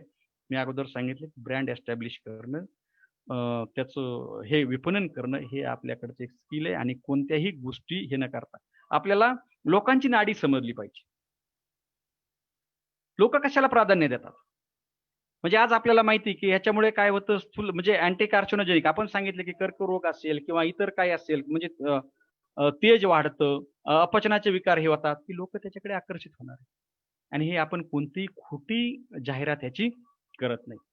म्हणजे ह्या गोष्टी तुम्ही त्या ठिकाणी डिस्प्ले केल्या, लावल्या, त्याचे बोर्ड तयार केले, चांगल्या प्रकारचं त्याचं जर जाहिरातबाजी केली तर 100% त्याच्याकडे लोक आकर्षित होणार आहेत. आणि चांगल्या प्रकारचं लस्सीमधून, कारण 10 लिटरपासून 12 ते 13, 10 लिटर दुधापासून तुम्हाला 12 ते 13, 15 लिटर पर्यंत लस्सी मिळू शकते. मी अगोदर सांगितलं लस्सीसाठी कोणतेही निकष नाही. म्हणजे जसं श्रीखंडामध्ये आहे 58% TS पाहिजे किंवा चक्क्यामध्ये आहे तुमचं 28% घनपदार्थांचं प्रमाण पाहिजे, एवढं फॅट पाहिजे, एवढं प्रोटीन पाहिजे, तसं एवढं काही लस्सीमध्ये मानके नाहीयेत. फक्त एकच लक्षात घ्यायचं की त्याच्यामध्ये तेवढं बॅक्टेरियल काउंट असणं गरजेचं आहे, की म्हणजे आरोग्यविषयक परिणाम मिळण्यासाठी दही असेल, लस्सी असेल, याच्यामध्ये 1 ml मध्ये 1 मिलीमध्ये 1 दशलक्ष कमीत कमी ते जीवाणू असणं गरजेचं आहे. तरच तुम्हाला हे आरोग्यविषयक फायदे मिळणार आहेत. मी अगोदर सांगितल्याप्रमाणे की अपचन असेल, गॅसेस असेल, बद्धकोष्ठता असेल, याच्यापासून जर तुम्हाला मुक्तता मिळवायची असेल तर 1 मिली किंवा 1 ग्रॅम मध्ये कमीत कमी 1 दशलक्ष हे जीवाणू असणं गरजेचं आहे. तेवढा निकष तुम्ही पाळला त्याला चांगल्या प्रकारचा सुगंध असेल, बाकीच्या गोष्टी असेल, तर ह्या लस्सीमधून तुम्हाला जास्तीत जास्त फायदा मिळू शकतो आणि त्याचाही चांगल्या प्रकारचा ब्रँड तुम्ही तयार करू शकता. विशिष्ट प्रकारचा सुगंध वापरून, विशिष्ट प्रकारचं विरजन वापरून, विशिष्ट प्रकारचं त्याला वेस्टर्न म्हणजे ज्याला म्हणून आपण पॅकेजिंग करून, चांगला डिस्प्ले करून त्याची मागणी तुम्ही वाढवू शकता. आणि एक लक्षात घ्या की इथून पुढे दही आणि दहीजन्य पदार्थांना असणारी मागणी ही जास्त असते. ही फंक्शनल फूड ज्याला म्हणतो आपण, आरोग्यवर्धक अन्न पदार्थ हे दुग्ध व्यवसाय म्हणजे मिल्क आणि मिल्क बेस्ड म्हणजे दूध आणि दुग्धजन्य पदार्थांमध्ये जास्त आहेत आरोग्यवर्धक पदार्थ, आणि त्याच्यामधले 80% हे विरजवलेल्या पदार्थांमध्ये आहेत. त्याच्यामुळे इथून पुढे कायमस्वरूपी दही आणि दहीजन्य पदार्थांची मागणी ही वाढतच जाणार आहे. फक्त त्याचं मार्केट जे आहे, मार्केट आपल्याला कॅप्चर करता आलं पाहिजे. त्याचं ज्ञान, तेवढं स्किल आपल्याकडे असलं पाहिजे. तर हे झालं विरजवलेल्या पदार्थाबद्दल, म्हणजे दही, श्रीखंड, लस्सी.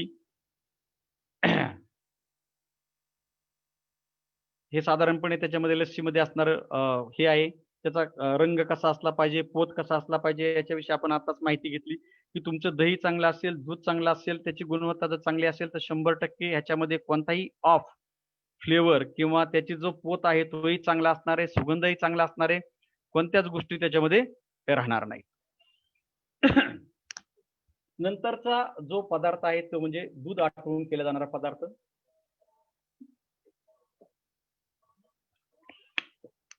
याच्यामध्ये खवा, की आज आपल्याला माहिती आहे की ज्यावेळेस दूध डेअरी बंद असते, संप असतात, आणि ज्यावेळेस अतिरिक्त दूध असतं त्यावेळेस बहुतांश शेतकरी, बहुतांश गोपालक हमखास करणारा हा जो पदार्थ आहे तो म्हणजे खवा. आपण मध्ये बरेचशा यशोगाथा आपण पाहिल्या, टीव्हीवरती वगैरे कार्यक्रम असतात. प्रामुख्याने उस्मानाबाद जिल्ह्यामध्ये कळंब, त्याचप्रमाणे भूम, परांडा ह्या तालुक्यामधील खवाजन्य पदार्थ हे पूर्ण महाराष्ट्रभर, इव्हन आसपासच्या राज्यांमध्ये सुद्धा प्रसिद्ध आहे. म्हणजे अशा प्रकारचा हा जो खवा आहे, हा खवा ज्यावेळेस तुमच्याकडे अतिरिक्त दूध असतं त्यावेळेस हमखास केला जाणारा हा पदार्थ. ह्याच्या गुणवत्तेच्या दृष्टीने काही म्हणजे हा चांगल्या प्रकारे खवा कसा तयार करायचा किंवा ह्याची जी फायनल स्टेज आहे, ही अंतिम स्टेज ही कशी ओळखायची, कसा खवा हे करायचा. एक लक्षात घ्या की हे कधीही तुमचं काय होणार आहे की अनुभवाने किंवा प्रॅक्टिसनेच ह्या गोष्टी जमणार आहे. परंतु एक ठराविक त्याची जी स्टेज असते, ठराविक अवस्था असते, ही ठराविक अवस्था आपल्याला अनुभवाने हे होणार आहे, आणि त्याच्याविषयी आपण थोडीशी माहिती घेतली की तुम्हाला अनुभवाने किंवा त्या प्रॅक्टिसने ती लक्षात येणार आहे. तर साधारणपणे खव्यामध्ये हे जे असतात 25% फॅट असतं, प्रथिनांचं प्रमाण 17 ते 19% असतं, लॅक्टोजचं प्रमाण 22 ते 25% असतं. नंतर तुमचं जे हे आहेत खनिज पदार्थ आहेत त्यांचं प्रमाण 3.6 ते 3.8% असतं, आणि लोहाचं प्रमाण हे 101 ते 103 ppm असतं. दूध हे पूर्णान्न आपण म्हणतो, दूध हे पूर्णान्न आहे. त्याच्यामध्ये आवश्यक असणारे सगळे घटक आहेत, प्रथिन आहेत, स्निग्ध पदार्थ आहेत, जीवनसत्व आहेत, ह्या सगळ्या गोष्टी आहेत. परंतु दुधामध्ये क जीवनसत्व आणि लोह हे काय कमी प्रमाणात आहे. परंतु ज्यावेळेस हे दूध तुम्ही खवा तयार करत असताना लोखंडी कढई वापरता आणि त्याचं कंटिन्यू काय करता तुम्ही, स्क्रॅपिंग करता, म्हणजे काय करता, हलवता, खालून फिरून घेता ते खुंटी, त्यावेळेस काय होतं त्याच्यामधलं लोहाचं प्रमाण हे खव्यामध्ये उतरतं आणि दुधामध्ये फक्त 2 ते 3 ppm लोह असतं, तर खव्यामध्ये ते 101 ते 103 ppm असतं. लोखंडी कढई वापरल्यानंतर खव्यामध्ये असणारं लोहाचं प्रमाण 101 ते 103 ppm पर्यंत वाढत. त्याचे हे जे निकष आहेत म्हणजे पिंडी, दाब आणि दाणेदार हे 3 प्रकार पडतात खव्याचे. पिंडी खवा हा पेढा बर्फीसाठी वापरला जातो. दाणेदार खवा कलाकंदसाठी, म्हणजे ज्या दुधाची आम्लता वाढलेली आहे त्या दुधापासून तयार केला जाणारा रवाळ पद्धतीचा जो खवा आहे तो म्हणजे दाणेदार खवा, तो कलाकंद तयार करण्यासाठी वापरला जातो. आणि दाब खवा ज्याच्यामध्ये आर्द्रतेचं प्रमाण, मॉइश्चरचं प्रमाण हे काय असतं, जास्त असतं, म्हणजे 45% पर्यंत आर्द्रता असते आणि फक्त 55% पर्यंत घन पदार्थ असतात, की जेणेकरून ते गुलाबजाम तयार करण्यासाठी वापरलं जातं. त्याच्यामधील नैसर्गिक ओलाव्याचा उपयोग हा गुलाबजाम तयार करण्यासाठी केला जातो, की जेणेकरून मैदा टाकला तुम्ही त्याच्यामध्ये की त्याचं बाइंडिंग चांगल्या प्रकारचा जो डफ आहे, त्याचा जो गोळा आहे तो चांगल्या प्रकारचा होतो. त्यासाठी धाप खवा वापरला जातो आणि त्याच्यामध्ये 37% फॅट कमीत कमी असलं पाहिजे. म्हणजे पिंडी असो, धाप असो किंवा दाणेदार खवा असो, ह्याच्यामध्ये 37% स्निग्धांशाचं प्रमाण असलं पाहिजे. मग आता मी सांगितलं तुम्हाला की काय करायचं आपल्याला, शक्यतो ज्याच्यामध्ये घन पदार्थ जास्त आहेत अशा प्रकारचं दूध घ्यायचं, म्हणजे म्हशीचं दूध की ज्याच्यामध्ये 6% फॅट, 9% एसएनएफ आहे, 15 ते 16% पर्यंत घन पदार्थ आहेत. अशा प्रकारचं दूध तुम्ही काय केलंय, चांगलं फ्रेश दूध आपण कशासाठी घेतले, खव्यासाठी घेतले, लोखंडी कढईमध्ये घेतलेले, आणि ते तुम्हाला काय करायचे, धूर विरहित अग्नीवरती ठेवायचं. म्हणजे गॅस असेल, बॉयलर असेल, याच्यावरती तुम्ही काय केलंय, ठेवलेलं आहे, आणि दूध हे काय करायचं, उकळून घ्यायचं. हे करत असताना कंटिन्यू तुम्हाला काय करायचं, खुंटीच्या साह्याने ज्या पृष्ठभागावरती, कढईच्या पृष्ठभागावरती दूध आहे ते चांगल्या प्रकारे ढवळून घ्यायचे की जेणेकरून त्या ठिकाणी दूध लागणार नाही. आणि मग हे दूध घट्ट व्हायला लागेल, त्यातील पाण्याचं बाष्पीभवन होत राहील. मग हळूहळू काय करायचं, त्या ठिकाणी जास्त प्रमाणात ते हलवून घ्यायचं, ढवळून घ्यायचं, आणि मग तो जे दुधाला घट्टपणा यायला लागेल, रंगामध्ये बदल जाण्याला दिसेल, आणि एक खळी प्रकार, खळ जशी असते आपली खळ जे आपण चिटकवण्यासाठी वगैरे वापरतो, त्या खळीसारखी त्याची काय होती, अशी कन्सिस्टन्सी येते. तर त्या प्रकारचा त्याचा काय होतो, पोत येतो, आणि ह्यावेळेस काय करतं, हे जे घन पदार्थ आहे, हा जो आटवलेले दूध आहे, हे आटवलेले दूध काय करतं, कढईचा पृष्ठभाग सोडायला सुरुवात करतं. कढईचा पृष्ठभाग सोडायला सुरुवात करतं, एकत्रित येतं. हे दुधाचा जो हे आहे, गोळा आहे, तो एकत्रित येतो, तो चिकटायला सुरुवात करतो, कढईचा पृष्ठभाग सोडायला सुरुवात करतो, आणि ही त्याची काय झाली, तुमची एक स्टेज आली. त्या ठिकाणी काय करायचं, तापमान कमी करायचं, 80 ते 88 सेल्सिअसला घ्यायचं, आणि ज्यावेळेस हे जे घट्ट गोळा आहे तो एकत्रित येईल, कढई सोडून असा याचा गोळा तयार होईल, त्यावेळेस ती झाली त्याची अंतिम स्टेज.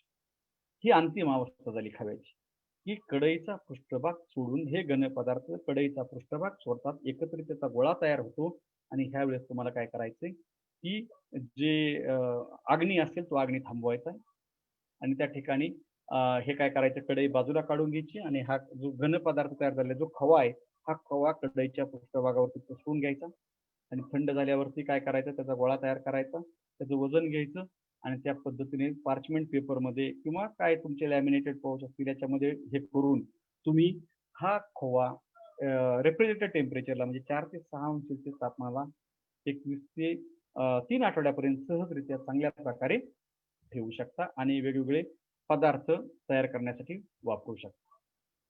म्हणजे म्हशीचं दूध आणि कढईचा पृष्ठभाग सोडतानाचा घट्ट गोळा झाल्यानंतरची त्याची अंतिम अवस्था, ह्या 2 गोष्टींवरती बारकाईने लक्ष दिल्यानंतर आपल्याला चांगल्या प्रकारचा खवा आपण तयार करू शकतो. आणि ती पर्सेंट रिकव्हरी आहे, म्हणजे साधारणपणे मी सांगितलं आता की कोणत्याही दुग्धजन्य पदार्थाची जी रिकव्हरी आहे, त्याच्यापासून मिळणारा जो हे आहे, मिळणारा मुख्य पदार्थ आहे, ह्याचं प्रमाण हे त्याच्यामधील स्निग्ध पदार्थ आणि स्निग्धविरहित पदार्थ किंवा एकूण घन पदार्थावरती अवलंबून असतं. साधारणपणे गाईच्या दुधापासून 17 ते 19%, म्हणजे 1 लिटर दुधापासून 170 ते 190 ग्रॅम खवा मिळतो, तर म्हशीच्या दुधापासून 21 ते 23%, म्हणजे 210 ते 230 ग्रॅम पर्यंत खवा मिळू शकतो.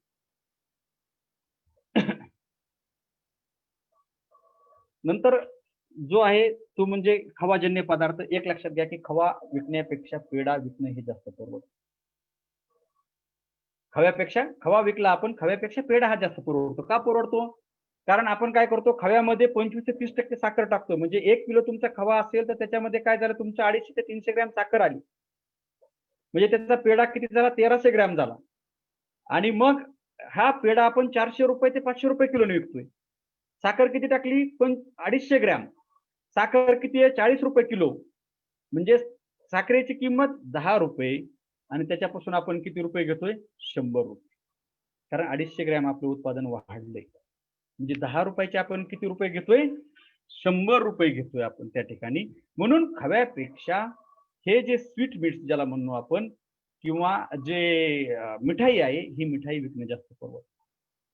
पेढा असेल, बर्फी असेल, पण हा पेढा तयार करताना बाकी काही नाही, तुम्ही जो खवा तयार केलेला त्या खव्याचं वजन करायचं, नंतर तो खवा थोडासा मोकळा करायचा, आणि खव्याच्या 25 ते 30%, म्हणजे 1 किलो खव्यासाठी 250 ते 300 ग्रॅम साखर, दळलेली साखर काय करायची, मिक्स करायची, त्याच्यामध्ये टाकायची, आणि खवा काय करायचा, गरम करायचा आणि त्याच्यामध्ये साखर टाकायची. त्यावेळेस थोडं पाणी सुटल्यासारखं होईल. त्याला थोडंसं काय करायचं, हलवून घ्यायचं. जास्तीत जास्त प्रमाणात त्या खुंटीने हलवून घ्यायचं आणि ज्यावेळेस ते एकजीव होईल चांगल्या प्रकारे साखर मिक्स झालेली असेल, त्यावेळेस काय करायचं, हिटिंग म्हणजे ते तापवण्याची प्रक्रिया थांबवायची. ते पसरून घ्यायचं मिश्रण आणि तुम्ही मग ते काय करायचं, हातावरती पेढे बनवून घ्यायचे किंवा पेढा मशीन तुम्ही जेवढ्या प्रमाणावर तुम्ही पेढा तयार करणार आहे त्याच्यानुसार तुम्ही ते वापरू शकता आणि चांगल्या प्रकारचा पेढा करू शकता. ब्राऊन केळा किंवा ज्याला आपण तपकिरी पेढा म्हणतो, तुम्ही जर हे खवा आणि साखर मिक्स केल्यानंतर हे 85 ते 90 अंश सेल्सिअस तापमानाला हिटिंग केलं, तापवलं, तर त्याला असा तांबूस रंग येतो आणि तो जरा तुमचा तांबूस पेढा किंवा धारवाड पेढा ज्याला म्हणतो आपण, तशा प्रकारचा पेढा आपण तयार करू शकतो. नंतरचा जो पदार्थ आहे तो म्हणजे पनीर. हा आता सध्याही मार्केटमध्ये म्हणजे आता कितीही हे झालं म्हणजे प्रथिनांनी समृद्ध असलेला असा हा पदार्थ, त्याच्यामध्ये प्रथिनांचं प्रमाण चांगलं असतं आणि त्याच्यामुळे डायबिटीज म्हणजे ज्यांना मधुमेह झालेला आहे अशा लोकांना सुद्धा काय केलं जातं, पनीर हे शिफारशीत केलं जातं किंवा खायला सांगितलं जातं. प्रथिनांचं प्रमाण चांगलं असतं त्याच्यामध्ये. फक्त फॅटचं प्रमाण एकदा म्हणजे कमी फॅट असलेलं जे पनीर आहे हे डायबिटीज असणाऱ्या लोकांसाठी सुद्धा तुम्ही आहारामध्ये वापरू शकता. त्याचप्रमाणे स्थूल लोक जे आहेत, ओबेसिटी म्हणजे ज्यांचं वजन जास्त आहे, ज्यांचं वजन कमी करायचंय, त्यावेळी त्यांना डॉक्टर सल्ला देतात की प्रथिनांनी समृद्ध असलेलं काय केलं पाहिजे, आहार घेतला पाहिजे. म्हणजे मोड आलेलं कडधान्य असेल, त्याचप्रमाणे पनीर असेल, की जे प्रथिन जे आहेत, प्रथिन हे पचायला थोडेसे जड असतात आणि त्याच्यामुळे स्थूल लोकांसाठी सुद्धा पनीर आहारामध्ये असणं गरजेचं आहे आणि ह्या गुणवत्ता म्हणजे शाकाहारी लोकांच्या आहारामधील प्रथिनांचा जो चांगला स्रोत कोणता असेल तो म्हणजे पनीर. त्याच्यामुळे पनीरला सुद्धा मागणी ही वाढत आहे आणि त्याच्यामुळे पनीर, चांगल्या प्रकारचं पनीर कशा प्रकारे तयार करता येईल. पनीर तयार करत असताना एक लक्षात घ्यायचं की म्हशीचं दूधच वापरलं जातं. म्हणजे तुमच्याकडे गाय आणि म्हैस दोन्ही मिक्स करून पण तुम्ही वापरू शकता. परंतु पांढऱ्या शुभ्र रंगाचं पनीर, टणक पनीर की एक बाईट मध्ये ते तोंडामध्ये तुटलं पाहिजे. हे जे चांगल्या गुणवत्ता म्हणजे जे गुणधर्म आहेत पनीरचे, की ते पांढरं शुभ्र असलं पाहिजे, टणक असलं पाहिजे, थोडंसं कडक कणखरपणा त्याच्यामध्ये असला पाहिजे. इलॅस्टिसिटी म्हणजे असं रबरासारखं लवचिक जास्त प्रमाणात नसलं पाहिजे आणि आपण दातांमध्ये धरल्यानंतर एका बाईटमध्ये अशा केल्यानंतर त्याचा तुकडा पडला पाहिजे. हे झाली तुमच्या चांगल्या पनीरची गुणवत्ता. ते चांगल्या पनीरची गुणवत्ता जर आपल्याला आणायची असेल तर म्हशीचं दूध जे आहे, म्हशीचं दूध घेतलं पाहिजे आणि तुम्हाला मग ह्याचं काय केलं तर स्टँडर्डायझेशन केलं तर प्रमाणीकरण केलं. तुम्ही ज्यावेळेस मोठ्या प्रमाणावर हा व्यवसाय करणारे, सांघिकरित्या हा व्यवसाय करणारे, त्यावेळेस तुम्हाला काय करावं लागणार आहे, 6% फॅट आणि 9% एसएनएफ. ह्याला जर तुम्ही हे दूध स्टँडर्डाइज केलं तर तुमचं कितीही तुम्ही पनीर किती आज बनवलेलं म्हणजे आज 2 जानेवारीला बनवलेलं पनीर आणि 2 फेब्रुवारीला बनवलेलं पनीर ह्याच्या गुणवत्तेमध्ये, त्याच्या घटकांमध्ये, त्याच्या रिव्हॉलॉजिकल प्रॉपर्टी म्हणजे त्याचं जे टणकपणा असेल, बाकीच्या ज्या गोष्टी असतील याच्यामध्ये कसल्याही प्रकारचा फरक पडणार नाही. त्याच्यामुळे दुधाचं शक्यतो 6% स्निग्धांश आणि 9% स्निग्धविरहित पदार्थांना काय केलं तर प्रमाणीकरण केलं. आपण आता म्हशीचं दूध घ्यायचं. म्हशीचं दूध घेतल्यानंतर काय करतो आपण, त्याचं तापवतो 82 अंश सेल्सिअस तापमानाला 5 मिनिट. म्हणजे शक्यतो दूध उकळून द्यायचं नाही, उकळवलेल्या अवस्थेला येऊ द्यायचं, वाफ वरती आली पाहिजे. आणि मी अगोदर सांगितले तापमापी, आपल्याला जर मूल्यवर्धित पदार्थ करायचा असेल तापमापी आपल्याकडे असलीच पाहिजे, तापमापक आपल्याकडे असले पाहिजे, थर्मामीटर आपल्याकडे असलेच पाहिजे.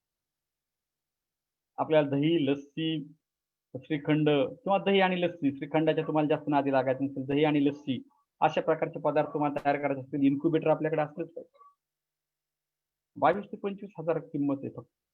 हे असलंच पाहिजे कारण आपल्याला काय करायचं एक लक्षात घ्या, व्यवसाय म्हटलं की व्यवसायाचा पहिला उद्देश कोणता असतो, नफा कमवणं. नफा कमवणं म्हटल्यानंतर काय करायचं आपल्याला, नफा केव्हा जास्त असतो, उत्पादन खर्च कमी आणि मिळलेलं उत्पन्न जे आहे त्याच्यापासून मिळणारं जे हे आहे इन्कम आहे तो काय असला पाहिजे, जास्त असला पाहिजे. ह्या दोन्हीतील तफावत जेवढी जास्त तेवढा मिळणारा निव्वळ नफा जास्त. आणि व्यावसायिक स्वरूप म्हटल्यानंतर दर्जेदार त्याचा ब्रँड एस्टॅब्लिश करणं गरजेचं असल्यामुळे ह्या गोष्टी ज्या त्या गोष्टी आपल्याकडे असल्या पाहिजे. त्या ठिकाणी तडजोड करायची नाही कारण आपलं कोॲग्युलेशन टेम्परेचर, दूध साखळवण्याचं तापमान जे आहे, सायट्रिक ऍसिड टाकण्याचं तापमान हे जरी बदललं तरी पर्सेंट रिकव्हरी बदलते. एक लक्षात घ्या. म्हणजे आपण सांगतो 70°C तापमानाला तुम्ही काय करायचं, सायट्रिक ऍसिड टाकायचं. हे जर 90°C टाकलं, 60°C टाकलं तर पर्सेंट रिकव्हरी मध्ये सुद्धा फरक आढळतो. रिटेन्शन ऑफ शेप म्हणजे हे पनीर तुम्ही परतवत असताना आहे तो आकार त्याचा टिकून ठेवण्याची जी क्षमता आहे ही बदल. म्हणजे ज्यावेळेस आपण काय करतो, पनीरची भाजी करायला लागतो त्यावेळेस शॅलो फ्राईंग म्हणतो आपण, परतून घेतो. परतून घेत असताना त्याचा जो आहे तो आकार, त्याच्या वड्या आपण केल्या त्या आहे तशा त्याचं राहिलं पाहिजे, त्याचं रिटेन्शन झालं पाहिजे त्या शेपचं, साईजचं, आणि ते त्या तापमानावरती अवलंबून असतो. म्हणून तापमापी आपल्याकडे असणं फार गरजेचं. 70°C तापमानाला आपल्याला काय करायचंय, ह्याचं या ठिकाणी 82°C तापमानाला 5 मिनिट आपण दूध तापवलेलं आहे. दूध त्या म्हणजे दुधाचं पातेलं आपण बाजूला केलंय. त्याच वेळेस आपण काय करतो, 1 ते 1.5% सायट्रिक ऍसिड सोल्युशन तयार करतोय. साधारणपणे 1 लिटर दूध साखळवण्यासाठी 1.5 ते 2 ग्रॅम सायट्रिक ऍसिड लागतं. त्या पद्धतीने आपल्याला पाण्यात काय करायचं, सायट्रिक ऍसिड मिक्स करून ते पाणी सायट्रिक ऍसिडचं द्रावण आपल्याला तापवायचं आणि त्याचं तापमान सुद्धा किती आणायचं, 70°C. ज्यावेळेस दोन्हीचं तापमान सारखं आहे, 70°C, सायट्रिक ऍसिडचं पण आणि दुधाचं पण, त्यावेळेस हे सायट्रिक ऍसिड सावकाशरित्या तुम्हाला काय करायचं, त्याच्यामध्ये टाकायचं आणि उलथण्याच्या साह्याने, खुंटीच्या साह्याने गोलाकार ढवळायचे. म्हणजे असं किंवा असं, म्हणजे अर्धा असं अर्धा असं असं ढवळून घ्यायचं नाही, की जेणेकरून त्याचं फ्रॅगमेंटेशन होतं, मग त्याचे तुकडे होतात. तसं होऊ द्यायचं नाही आपल्याला. मी सायट्रिक ऍसिड टाकत असताना गोलाकार काय करायचं, ते ढवळायचंय. आणि ज्यावेळेस तुम्हाला पिवळसर हिरवट रंगाचा जो फे म्हणजे निवळी आहे, ती निवळी तुम्हाला सेपरेट झालेली दिसेल, दूध साखळलेलं दिसेल, दूध नासल्यासारखं दिसेल. आणि ज्यावेळेस पूर्णतः कुठंच पांढरं त्याच्यामध्ये दिसलं नाही पाहिजे, जिथं पांढरं तुम्हाला थोडंसं दिसेल त्या ठिकाणी सायट्रिक ऍसिड द्रावण टाकायचं. म्हणजे ते काय होईल, दूध साखळलं जाईल आणि पूर्णतः जी पिवळसर हिरवट रंगाची निवळी तुम्हाला दिसली त्या ठिकाणी सायट्रिक ऍसिड टाकायचं बंद करायचं. 4 ते 5 मिनिट अशाच प्रकारे त्या पातेल्यामध्ये हे साखळलेलं दूध ठेवायचं. नंतर चांगलं मस्लिन क्लॉथ, मलमली कापड आहे, मलमली कापड घ्यायचं आणि त्या मलमली कापड काय करायचं, त्याच्यावरती हा जो साका आहे हा साका टाकायचा, साखळलेलं दूध, आणि तो जे फे आहे, फे काय होईल, त्या मलमली कापडातून खाली निसरून जाईल आणि वरती जो तुमचा गोळा राहील, जे साखळलेलं म्हणजे ज्याला आपण कर्ड म्हणू, दह्यासारखा घट्ट, ते काय करायचं त्या मलमली कापडात येणार आहे. आणि मग त्या मलमली कापडात आलेला जो साखळवलेला पदार्थ आहे तो काय करायचा, पनीर प्रेस म्हणजे जे पनीर दाब यंत्र आहे त्याच्यामध्ये ते ठेवायचं. त्याला वरून मलमली कापड असं गुंडाळायचं आणि त्याच्यावरती काय करायचं, दाब द्यायचं. साधारणपणे 2 किलोग्रॅम प्रति चौरस सेंटीमीटर एवढा दाब 20 ते 25 मिनिट आपल्याला द्यायचा आहे. आणि मग घट्ट त्याच्यामधील सगळं जे पाणी आहे, म्हणजे जे फे आहे, फे निचरा होईल त्याचा. आणि 20 ते 25 मिनिटांनी काय करायचं, हे ब्लॉक बाजूला बाहेर काढायचा, घट्ट झालेला पनीरचा ब्लॉक, त्याचे तुकडे करायचे आणि 3% ब्राईन सोल्युशन म्हणजे मिठाच्या द्रावणामध्ये, चिल्ड ब्राईन सोल्युशन, थंड असलेलं मिठाचं जे द्रावण आहे त्याच्यामध्ये काय करायचे, हे बुडवायचे. नंतर त्याचं पाणी निचरून द्यायचं आणि मग पार्चमेंट पेपरमध्ये किंवा इतर जे हे आहे तुमचं त्याच्यामध्ये काय करायचं, त्याचं पॅकेजिंग करून रेफ्रिजरेटर टेम्परेचरला म्हणजे साधारणपणे 5 ते 7°C तापमानाला तुम्ही काय करू शकता, हे साठवू शकता. म्हणजे अशा पद्धतीने म्हशीच्या दुधापासून तुम्ही चांगल्या प्रकारचं पनीर तयार करू शकता. बऱ्याचशा वेळेला काय होतं, लोक काय म्हणतात, आमच्याकडे म्हशी दूध नाही, आम्हाला गाईचं दूध हे करायचंय. एक लक्षात घ्या की देशी गाईचं जे दूध असेल तुमचं, त्याच्या ते जर म्हशीच्या दुधामध्ये मिक्स केलेलं असेल तर त्याच्यामध्ये कलरमध्ये ह्याच्यामध्ये फार फरक पडू शकत नाही.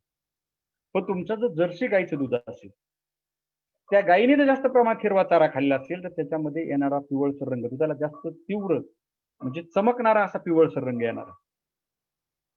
म्हणजे दुधाला जो पिवळा रंग येतो तो कशामुळे येतो, कॅरोटीनमुळे येतो. मग गाईच्या दुधाला तो पिवळसर रंग येतो. त्याच्यामध्ये ठराविक ब्रीड म्हणजे जर्सी सारख्या ब्रीडच्या जातीच्या दुधामध्ये जास्त पिवळसरपणा येतो.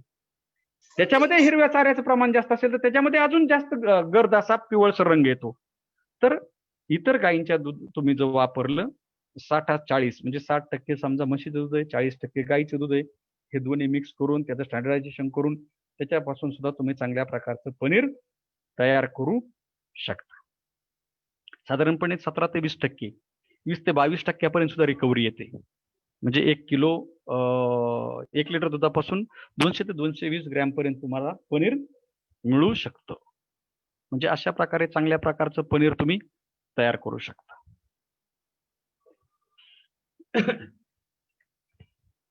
नंतरचा जो पदार्थ आहे ते म्हणजे तूप.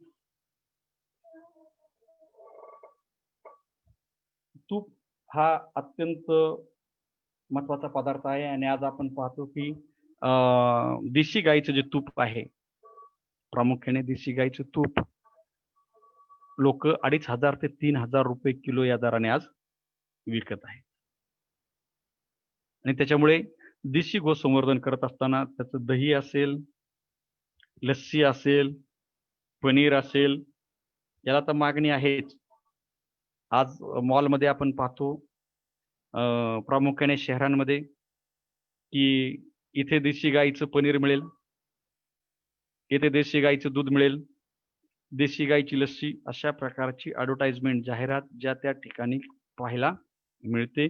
आणि तसं आज आपण कुठेही बाहेर फिरलो म्हणजे आता प्रामुख्याने नाशिक पुणे रस्त्यावरती वेगवेगळे ढाबे आहेत, त्या ठिकाणी तुम्हाला वेगवेगळ्या स्टॉलवरती तुम्हाला दिसतं देशी गाईचं तूप, रेट 2800 रुपये पर केजी, 3,000 रुपये, 3200, 3,500 रुपये किलो पर्यंत लोक ह्या तुपाचं म्हणजे दर घेत आहे. त्याच्यामुळे तूप हा जास्त काळ टिकणारा, जास्त शेल्फ लाईफ, ज्याचा साठवणूक काळ हा जास्त आहे, असा हा पदार्थ आहे. आणि म्हणजे आरोग्याच्या दृष्टीने ज्याप्रमाणे मी तुम्हाला सांगितलं की दही असेल, दहीजन्य पदार्थ असतील, हे तर निश्चितच चांगले आहेत. म्हणजे तुमचे पोटाचे सगळे विकार त्याच्यामुळे बरे होऊ शकतात. अशा प्रकारची गुणवत्ता ह्या विरजवलेल्या पदार्थांमध्ये आहे आणि तशाच प्रकारची गुणवत्ता, औषधी गुणधर्म हे तुपामध्ये आहे की ज्याच्यामध्ये 99 ते 99.5% स्निग्धांश फॅट आहे. एक लक्षात घ्या.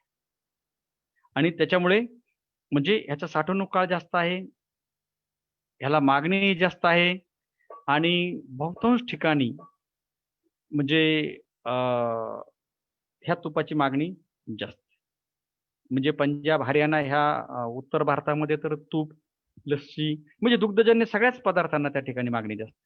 राजस्थानमध्ये दाल बाटी, दाल रोटी, नंतर इकडे तुम्ही साऊथमध्ये पाहिलं म्हणजे कर्नाटका वगैरे म्हैसूर पाक, हलवा, लड्डू, याच्यामध्ये ह्या तुपाचा वापर हा जास्त प्रमाणात करतात. तर तूप हे तुमचं जास्त काळ टिकणारा पदार्थ आहे. आणि ह्याला एक चांगल्या प्रकारचा म्हणजे ह्याचं जे आहे की एक सुगंध, चांगल्या प्रकारचा सुगंध, दर्जेदार सुगंध, रवाळपणा, हे याचे टिपिकल कॅरेक्टरिस्टिक आहेत, गुणवत्ता दाखवतं. एक ज्याला रिचनेस म्हणतो आपण, मोहित करणारा सुगंध, की दुधाला किंवा दुग्धजन्य पदार्थांना जो सुगंध येतो तो सुगंध येत असतो स्निग्धांशामुळे. आणि तो स्निग्धांश जो असतो त्या स्निग्धांशाला सुद्धा तो फॅट ग्लोबल मेम्ब्रेन मध्ये असणारा जो फॉस्फोलिपिड असतो, फॉस्फोलिपिडमुळे एक वेगळ्या प्रकारचा सुगंध येतो. तसा एक विशिष्ट प्रकारचा मोहित करणारा सुगंध आणि रवाळपणा, रवाळ असं त्याचं जे टेक्स्चर आहे हे त्याच्यामधलं फार महत्वाचं आहे.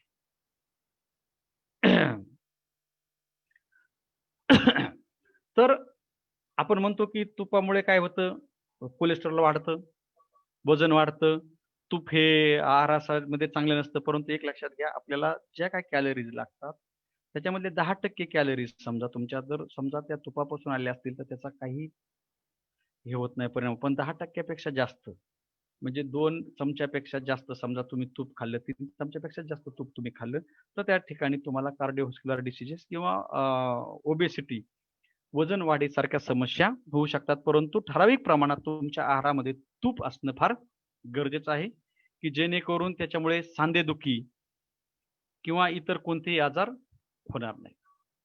लुब्रिकेशन, ज्याला वंगण म्हणतो आपण, एक लक्षात घ्या की आज आपण चांगल्या प्रकारचं तूप तयार केलं, चांगल्या प्रकारचं त्याच्यामध्ये त्याला हे आहे, परंतु उद्या जर कोणी सांगितलं की त्याच्यामुळे वजन वाढतं, त्याच्यामुळे हृदयविकाराचा धोका वाढतो, अशा प्रकारचं जर कोणी सांगितलं त्या ठिकाणी तुप खरेदी करण्याकडे लोक पाठ फिरू शकतात. परंतु आपल्याला त्याचे औषधी गुणधर्म असणं गरजेचं की तुम्ही त्याचं मार्केटिंग केलं चांगल्या प्रकारे. मी सांगितलं तुम्हाला अगोदर की एक स्किल आहे. तुम्ही काय केलं म्हणजे देशी गाईचं तूप किंवा वैदिक तूप जे तुम्ही हे करताय त्या पद्धतीने, आणि काय आरोग्यवर्धक, त्वचेला चकाकी येते, केसांना चकाकी येते, सांधेदुखीपासून मुक्तता, डोळ्यात तेजस्विता येते, ग्लो म्हणजे डोळ्यांमध्ये तुमच्या काय होते, नजरेतील तीक्ष्णपणा वाढतो, हे काही खोटं नाही. म्हणजे हे संशोधनामधून दिसून आलेले निष्कर्ष आहेत. मग एक लक्षात घ्या, अशा प्रकारची जर तुम्ही ॲडव्हर्टाइजमेंट केली त्या ठिकाणी, कारण एनकॅश करता आलं पाहिजे. मी तुम्हाला अगोदर सांगितलं की लोक हे आरोग्यविषयक जागरूक आहेत. ह्याने वार्धक्य काय होतं, उशिरा येतं, वार्धक्य लवकर येत नाही. अँटी एजिंग प्रॉपर्टी त्याच्यामध्ये असतात. बघा तुम्ही 5,000 सुद्धा घ्यायला तयार होते. कुणालाच म्हातारा व्हायला आवडणार नाही. अरे म्हातारा व्हायला कुणालाच नकोय, बरोबर आहे. सुरकुत्या कमी होतात त्वचेवरच्या, केस चांगले राहतात. अशा प्रकारचे ज्या फॅक्ट आहेत, म्हणजे जी वस्तुस्थिती आहे, जे याच्यापासून मिळणारे फायदे आहेत, हे जर तुम्ही लोकांपर्यंत म्हणजे त्या ॲडव्हर्टाइज करत असताना ते पॉम्पलेट तिथं लावलं किंवा तो बोर्ड त्या ठिकाणी लावला की तूप, देशी गाईचं तूप किंवा तुम्ही जे तूप करताय तूप आरोग्यवर्धक, त्वचेला चकाकी देतं, केस तेजस्वी करतं, डोळ्यातील तेजस्वीपणा वाढवतं, म्हणजे वार्धक्य उशिरा येतं, अँटीऑक्सिडंट प्रॉपर्टीज म्हणजे ज्याच्यामुळे काय होतं की तुमचे जे टॉक्झिक पदार्थ आहेत शरीरामधील विष बाहेर टाकले जातात, सांधेदुखीपासून मुक्तता, अँटी कार्सिनोजेनिक प्रॉपर्टीज म्हणजे कॅन्सर पासून सुद्धा मुक्तता, तुम्हाला कॅन्सर सुद्धा कमी प्रमाणात होऊ शकतो, कॅन्सर त्याच्यापासून बरा होऊ शकतो. ह्याच्या प्रूव्हन गोष्टी आहेत, ह्या तुम्ही मांडल्या तरी काय होऊ शकतं, त्याच्याकडे लोक म्हणजे आकर्षित होऊ शकतात आणि तुम्हाला म्हणजे त्या मार्केटमध्ये ह्या तुमचा स्टॉक राहणारच नाही. मी अगोदर सांगितलं विपणन हे एक स्किल आहे आणि ह्या सगळ्या गोष्टी ज्या आहेत प्रूव्हन आहेत, संशोधनामध्ये सिद्ध झालेल्या गोष्टी आहेत. ह्याच्यामुळे बॉडी तुमची फ्लेक्झिबल बनते. कोलेस्ट्रॉल वाढलं तरी कोलेस्ट्रॉल HDL जे आहे हाय डेन्सिटी लायपोप्रोटीन जे तुमचं आरोग्यवर्धक आहे अशा प्रकारचं वाढतं. शॉर्ट चेन फॅटी ऍसिडचं प्रमाण याच्यामध्ये जास्त आहे. त्याच्यामुळे काय होते तुमचं मेटाबॉलिझम जो आहे म्हणजे चयापचयाची क्रिया ती सुद्धा सुधारते. म्हणजे अशा प्रकारचे विविध फायदे ह्या तुपापासून आहेत. ह्याच्यामध्ये 99 ते 99.5% फॅट आहे तुमचं. कॅरोटीन आहे, व्हिटॅमिन ए, टोकोफेरॉल म्हणजे जे अँटीऑक्सिडंट आहे. अँटी एजिंग प्रॉपर्टी मी अगोदर सांगितलं तुम्हाला की जे काय करतं तुमचं वार्धक्य लांबवतं, त्वचेला चकाकी आणतं, केसांना चकाकी आणतं. अशा अँटीऑक्सिडंट प्रॉपर्टीज ह्या तुपामध्ये जास्त असल्या कारणाने इथून पुढच्या काळात हे जर तुम्ही चांगल्या प्रकारे आपण काय केलं ॲडव्हर्टाइज केलं, ह्याचे चांगले गुणधर्म आपण लोकांपुढे चांगल्या गुणवत्ताच्या लोकांपुढे मांडल्या, आरोग्यातील महत्त्व जर आपण लोकांपुढे मांडलं तर अजूनही ह्याची मागणी वाढत राहणार आहे आणि ह्याच्यापासून मिळणारा दर हे वाढणार आहे. म्हणून ज्या गोष्टी आपल्याला विकायच्या त्याचे औषधी गुणधर्म त्याचं महत्त्व हे अगोदर आपल्याला माहिती असलं पाहिजे. ते अगोदर आपल्या आहारामध्ये असणं गरजेचं आहे. आपण सांगितलं दही हे चांगलं असतं, लस्सी हे चांगलं असतं, त्याने कोणतेही पचनाचे विकार होत नाहीत, पण आपणच कधी दही खात नसलो, आपण नुसतं विकत असलो उपयोग नाही. आपण अगोदर ते तयार केलं पाहिजे, चांगलं दर्जेदार ते दही दररोज आपल्या आहारामध्ये असलं पाहिजे. तसं तूप ही ऍटलिस्ट 2 चमचे तूप आपल्या आहारामध्ये असलं पाहिजे. मग आपले रिझल्ट ज्यावेळेस लोकांना दिसतील त्यावेळेस त्यांना कळतं की अरे हे असं असं आहे.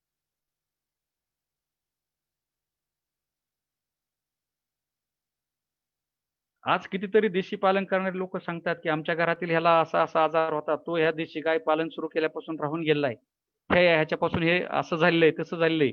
आणि त्याच्यामुळे काय झालं की ह्याचं महत्व वाढायला लागलं, लोक देशी गोपालनाकडे वळायला लागले, देशी दूध उत्पादनाकडे वळायला लागली. हे कशामुळे? आज तुमचं कोणतरी ऐकलं, तुमच्या पाहुण्यारावळ्याने ऐकलं, तुमच्या गावातल्या लोकांनी ऐकलं, त्याच्या 10 लोकांनी ऐकलं आणि हा आलेला अनुभव आहे, अनुभवातून तुम्ही हे सांगताय आणि त्याच्यामुळे त्याचं महत्व वाढत गेलं. तशा प्रकारे हे सुद्धा तुमच्या अनुभवातून लोकांना पटवून देता आलं पाहिजे. अरे मला असं असं होतं, मी दही दररोज आहारात घेतो किंवा 2 चमचे तूप खातो, तेव्हापासून माझी सांधेदुखी राहिली आणि राहूनच जाते. एक लक्षात घ्या. आणि ह्या सगळ्या संशोधनाने सिद्ध झालेल्या गोष्टी आहेत. त्या दृष्टीने ह्यालाच जर आपल्याला महत्व वाढवायचं असेल तर ह्याही गोष्टी तुम्ही लोकांना पटवून सांगितल्या पाहिजे, त्याची ॲडव्हर्टाइज चांगल्या प्रकारे केली पाहिजे. मग तूप तयार करत असताना त्याच्या वेगवेगळ्या पद्धती आहेत. म्हणजे आपण जे पारंपरिक पद्धत आहे, पारंपरिक पद्धतीमध्ये आपण काय करतो, दुधाची साय काढतो, 4-5 दिवसाची साय बाजूला ठेवतो, त्या सायमध्ये काय करतो विरजण लावतो. विरजण लावून म्हणजे बुवा ते विरजण लावलेलं जे हे आहे साय आहे ते काय करतो 4-5 दिवसांनी घुसळवतो रवीच्या साह्याने, मग त्याचं लोणी काढतो, ती लोणी कडवतो आणि लोणी कडवून त्याचं काय करतो आपण तूप तयार करू. ही तुमची पारंपरिक पद्धत.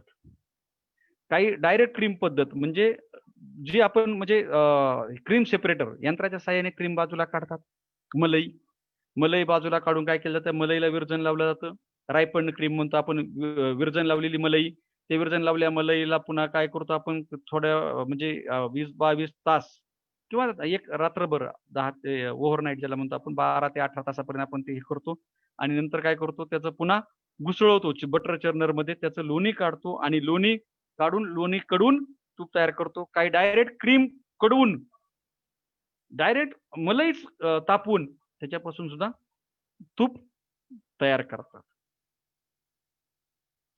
परंतु या ठिकाणी सुद्धा काय तुम्हाला म्हणजे जर रायपन क्रीम म्हणजे विरजवलेल्या क्रीम म्हणजे दही असेल, तुपाला तुम्ही दुधाला तुम्ही विरजण लावलेलं आहे अशा प्रकारचं विरजवलेलं दूध असेल, नंतर तुमची क्रीम मलई असेल, ह्याला मिळणारा जो सुगंध आहे याच्यापासून तयार होणारं जे तूप आहे ते उच्च दर्जाचं आणि त्याला एक टिपिकल प्रकारचा सुगंध आहे. मी अगोदर तुम्हाला सांगितलं की ह्या विरजणाने डायॲसिटाइल कंटेंट त्याच्यामधलं वाढतं आणि त्याला एक वेगळ्या प्रकारचा सुगंध येतो. बऱ्याचशा वेळेला व्हाईट बटर म्हणजे जे टेबल बटर तयार करतात त्या ठिकाणी विरजण लावत नाहीत. जे बटर म्हणूनच वापरायचं म्हणजे त्याला लोणी म्हणूनच वापरलं जातं टेबल पर्पजसाठी. तूप तयार करण्यासाठी शक्यतो विरजण लावलेलं क्रीम किंवा विरजण लावलेलं दूध, दही हे वापरलं जातं. त्याच्यामुळे जे दर्जेदार तूप आहे हे दर्जेदार तूप हे तयार होतं. म्हणजे तुम्ही आणि याच्यामध्ये काय एक लक्षात घ्या की जास्त काळ ही साय पण साठून राहिली नाही पाहिजे. म्हणजे ज्याला काय होतं मग कुबट वास येतो. रॅन्सिडिटी म्हणजे त्याच्यामधलं साय म्हणजे काय फॅट आहे. ह्या फॅटचं काय होतं की लिपोलिसिस होतं. म्हणजे ऑक्सिजनशी त्याचा जास्त प्रमाणात संयोग झाला की काय होतं, लिपोलायटिक ऍक्टिव्हिटी होतात, कुबटपणा येतो, उग्र असा वास येतो. त्याच्यामुळे त्या गोष्टींची काळजी घेतली पाहिजे. ऍटलिस्ट 3 ते 4 दिवसामध्ये तुम्ही काय केलं पाहिजे, ह्याचं लोणी तयार केलं पाहिजे आणि लोणी तयार करून ते चांगल्या प्रकारे कडून त्याचं तूप तयार केलं पाहिजे. हे करत असताना म्हणजे काय केलं जातं की जे आपण लोणी तयार करतोय, हा लोण्याचा गोळा जो आहे तुम्ही काय करताय तापवायला घेतला 30 ते 40 म्हणजे 34°C पुढे तापमान गेलं की त्याचं काय होतं वितळायला सुरुवात होते. 60°C सगळं लोणी म्हणजे काय होतं तुमचं फॅट वितळून जातं. 94°C काय होतं की जे प्रोटीन असते प्रोटीनचं कोॲग्युलेशन होतं आणि ते फॅट आहे पूर्ण मेल्ट होऊन जातं आणि त्याच्यामधल्या पाण्याचं बाष्पीभवन व्हायला लागतं. 100 ते 110° तापमानाला काय होतं की जे तुमचं डिनेचर्ड पार्टिकल्स आहेत म्हणजे जे कर्ड पार्टिकल्स आहेत, जे स्निग्धविरहित पदार्थ आहेत, ते स्निग्धविरहित पदार्थांचा वरती असा एक थर येतो, स्कम फॉर्मेशन होतं. आणि साधारणपणे 115 ते 120° तापमानाला काय होतं की असे बबल्स म्हणजे बुडबुडे यायला लागतात, चर्र असा आवाज येतो आणि हे जे वर आलेला तुमचा जो हे आहे काय थर आहे, तवंग आहे, तो तवंग काय तुम्ही त्या गाळणीने काढून घ्या किंवा तो काय होतो त्या काळाने खाली जाऊन बसतो, तळाला जाऊन बसतो. एक चांगल्या प्रकारचा सुगंध आणि एकदम येलोविश म्हणजे पिवळसर रंगाचा असं एकदम चांगलं द्रव त्या ठिकाणी आपल्याला क्लिअर असा दिसेल, चांगला सुगंध आलेला दिसेल, चर्र असा आवाज आलेला दिसेल. ही झाली तुमची तूप करण्याची फायनल स्टेज. या ठिकाणी तुम्ही तूप काय करायचं ते काढून घ्यायचं. या ठिकाणी काय होतं की तुमचं जास्त काळ जर ते क्रीम असेल, मलई असेल, जास्त काळ जर राहिली त्याची आम्लता वाढते. विरजनाचं प्रमाण जास्त वाढले त्याची आम्लता वाढते. आम्लता वाढली की तुपामध्ये नाही म्हटलं तरी थोडासा आंबूसपणा, कुबटपणा येतो. त्याच्यामुळे आम्लता जास्तही नाही झाली पाहिजे, याची काळजी घेतली पाहिजे. आणि ते कडवताना सुद्धा जर तुमचं कमी प्रमाणात कडवलं गेलं त्यालाही एक म्हणजे आम्ल वास असा येतो. ओव्हर कुकिंग झालं म्हणजे 120° पेक्षा जास्त तापमान जास्त काळासाठी झालं तर त्या ठिकाणी सुद्धा थोडासा काळसर रंग येतो. म्हणजे ओव्हर हिटिंग पण झालं नाही पाहिजे आणि कमी पण झालं नाही पाहिजे. ह्या गोष्टींची काळजी घेणं फार गरजेचं आहे. त्याच्यामुळे तूप तयार करत असताना ह्या सगळ्या गोष्टींची दक्षता घेणं फार गरजेचं आहे. एका ठराविक स्टेजला किंवा जो आहे आणि नंतर हे कडवल्यानंतर थंड करताना सुद्धा लवकरात लवकर ते हे झालं पाहिजे. थंड झालं पाहिजे की जेणेकरून ग्रॅन्युलेशन रवाळपणा जो आहे हा रवाळपणा आला पाहिजे. आणि तो रवाळपणा येण्यासाठी थंड होण्याची प्रक्रिया आहे ती सुद्धा व्यवस्थित झाली पाहिजे आणि साधारणपणे 21 अंश सेल्सिअस तापमानाला काय करतो आपण तुपाची साठवणूक करतो. आणि मग प्री स्ट्रॅटिफिकेशन मेथड म्हणजे त्रिस्तर पद्धत सुद्धा काही जास्त प्रमाणात तुम्हाला करायची असेल त्या ठिकाणी असते. म्हणजे एक केटल असते, त्या केटलमध्ये तुम्ही हे काय केलं, लोणी घेतलेलं, लोणी थोडंसं कडवलेलं आहे म्हणजे तापवलेलं आहे. 88 ते 90 अंश सेल्सिअस तापमान आलं की त्या ठिकाणी काय करायचं, त्या तापमानाला हे काय केलं जातं, लोणी तसं ठेवलं जातं. म्हणजे 3 स्तर तयार होतात. खालच्या भागात ताक किंवा पाणी असतं, मध्ये तुमचं काय आहे, तूप आहे, स्निग्ध पदार्थ आहे आणि वरती तुमचे जे कर्ड पार्टिकल्स आहेत म्हणजे स्कम आहे, तवंग आहे दह्याचा किंवा बेरी ज्याला म्हणतो आपण त्याच्यासारखा जो तवंग तो वरती आलेला असतो. तो वरचा तवंग काय केला जातो, गाळणीच्या साहाय्याने काढून घेतला जातो. खाली त्याला एक तुटी असते, त्या तुटीतून काय केलं जातं, हे ताक किंवा पाणी काढून घेतलं जातं आणि मध्ये जो असतो तो फक्त तुपाचा भाग, स्निग्ध पदार्थ राहिले असतात. ते पुन्हा 100 ते 110 अंश सेल्सिअस तापमानाला तापवले की अतिशय उच्च दर्जाचं कोणताही उग्रवास नसलेलं, कोणताही त्याला डिफेक्ट नसलेलं असं तूप ह्या पद्धतीने तुम्ही तयार करू शकता. आणि इथं तुमचं काय आहे, ताक किंवा ते पाणी ऑलरेडी तुम्ही काढलेलं आहे, त्याच्यामुळे लागणारी ऊर्जा सुद्धा कमी आहे, उष्णता सुद्धा कमी लागते. अशा प्रकारे ह्याच्यापासून सुद्धा तुम्ही चांगल्या प्रकारे तूप तयार करू शकता. म्हणजे हे कोणतीही पद्धत तुम्ही वापरून तूप तयार करू शकता. तर हे झालं तुपाविषयी. आणि मग तुम्हाला जर या व्यतिरिक्त काही हे असेल काय ह्याच्याविषयी कोणत्याही पदार्थाविषयी काही शंका असतील तर तुम्ही त्या विचारू शकता.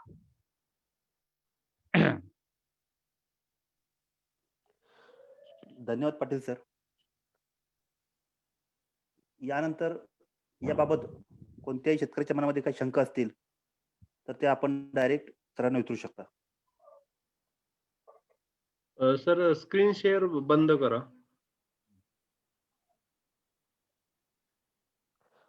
हा रवी विचारा प्लीज. सर नमस्कार. नमस्कार. हॅलो. हा बोला ना, बोला. हा नमस्ते सर, बोला बोला. पाटील सर, तुम्हाला दोन मला प्रश्न विचार. एक तर पहिली गोष्ट, फार सुंदर तुम्ही विवेचन केलं. We are really grateful for this. तुमचं इतकं टेक्निकल नॉलेज पण इतकं चांगलं आहे, छान. कारण आम्हाला ह्या पनीरमध्ये किंवा इव्हन खव्यामध्ये एवढे प्रकार असतात हे आम्हाला माहित पण नव्हतं आणि त्याचं तुम्ही इतकं छान विश्लेषण केलं. We are really thankful to you. पहिला प्रश्न असा आहे सर की तुम्ही ही जी आता आम्हाला पीपीटी आपण शेअर करणार आहे का आम्हाला?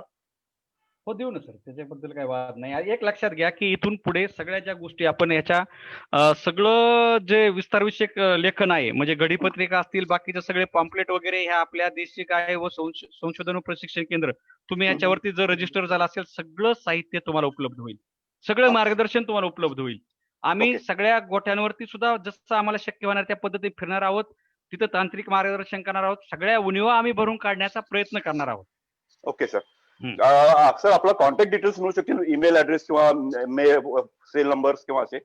हो, आपल्या म्हणजे ह्याचा तर त्या ह्याच्यावरती दिलेलाच आहे. माझा जो मोबाईल नंबर आहे तोही आपल्याला त्या लिंक वरती हे झालेला असेल, मिळालेला असेल. तरी पण मी सांगतो, माझं नाव डॉक्टर बाळासाहेब पाटील. मोबाईल क्रमांक आहे 94 94 23 23 56 56 09 09 16. ओके. आणि सर दुसरं एक तुम्ही दह्याच्या वरती सांगितलं होतं की स्टार्टर कल्चर ज्यावेळी तो आपण करतो तर त्यावेळी तो लॅक्टोबॅसिलसचा कुठला स्ट्रेन सर तुम्ही सांगितला फॉर गुड टेस्ट अँड? नाही, आता त्याच्यामध्ये काय माहिती का, लॅक्टोकोकस लॅक्टिस सोस्पेसिस डायसिटी लॅक्टिस म्हणून जो आहे तो डायसिटी लॅक्टिस, त्याच्या नावामध्ये डायसिटी लॅक्टिस आहे, म्हणजे त्याच्यामुळे डायसिटाईल कंटेंट त्याच्यामधलं वाढतं. आणि आपल्याला जो विशिष्ट प्रकारचा सुगंध ह्या विरजवलेल्या पदार्थामध्ये येतो तो डायसिटाईल कंटेंटमुळे येतो. आणि त्याच्यामुळे डायसिटाईल कंटेंट त्याच्यामधलं वाढलं की त्याला एक चांगल्या प्रकारचा लस्सी असेल, दही असेल, एक चांगल्या प्रकारचा सुगंध त्याच्यामुळे येतो. अशा प्रकारचं तुम्ही कल्चर विरजन तुम्ही वापरू शकता. Lactobacillus diacetylactis. Okay sir, thank you sir, thank you very much sir. Sir धन्यवाद. यानंतर श्री रणजित शिंदे सर, प्लीज आपल्या काही शंका असतील तर आपण विचारू शकतो सर. हा सर नमस्ते. प्रथमतः सर तुम्ही खूप चांगलं लेक्चर दिलं, याबद्दल तुमचा आभारी आहे. सर मी तुमचा खरं तर विद्यार्थी आवाज- आहे. 2012 पर्यंत मी कॉलेज ऑफ ऍग्रिकल्चर पुणे मध्ये शिकलो.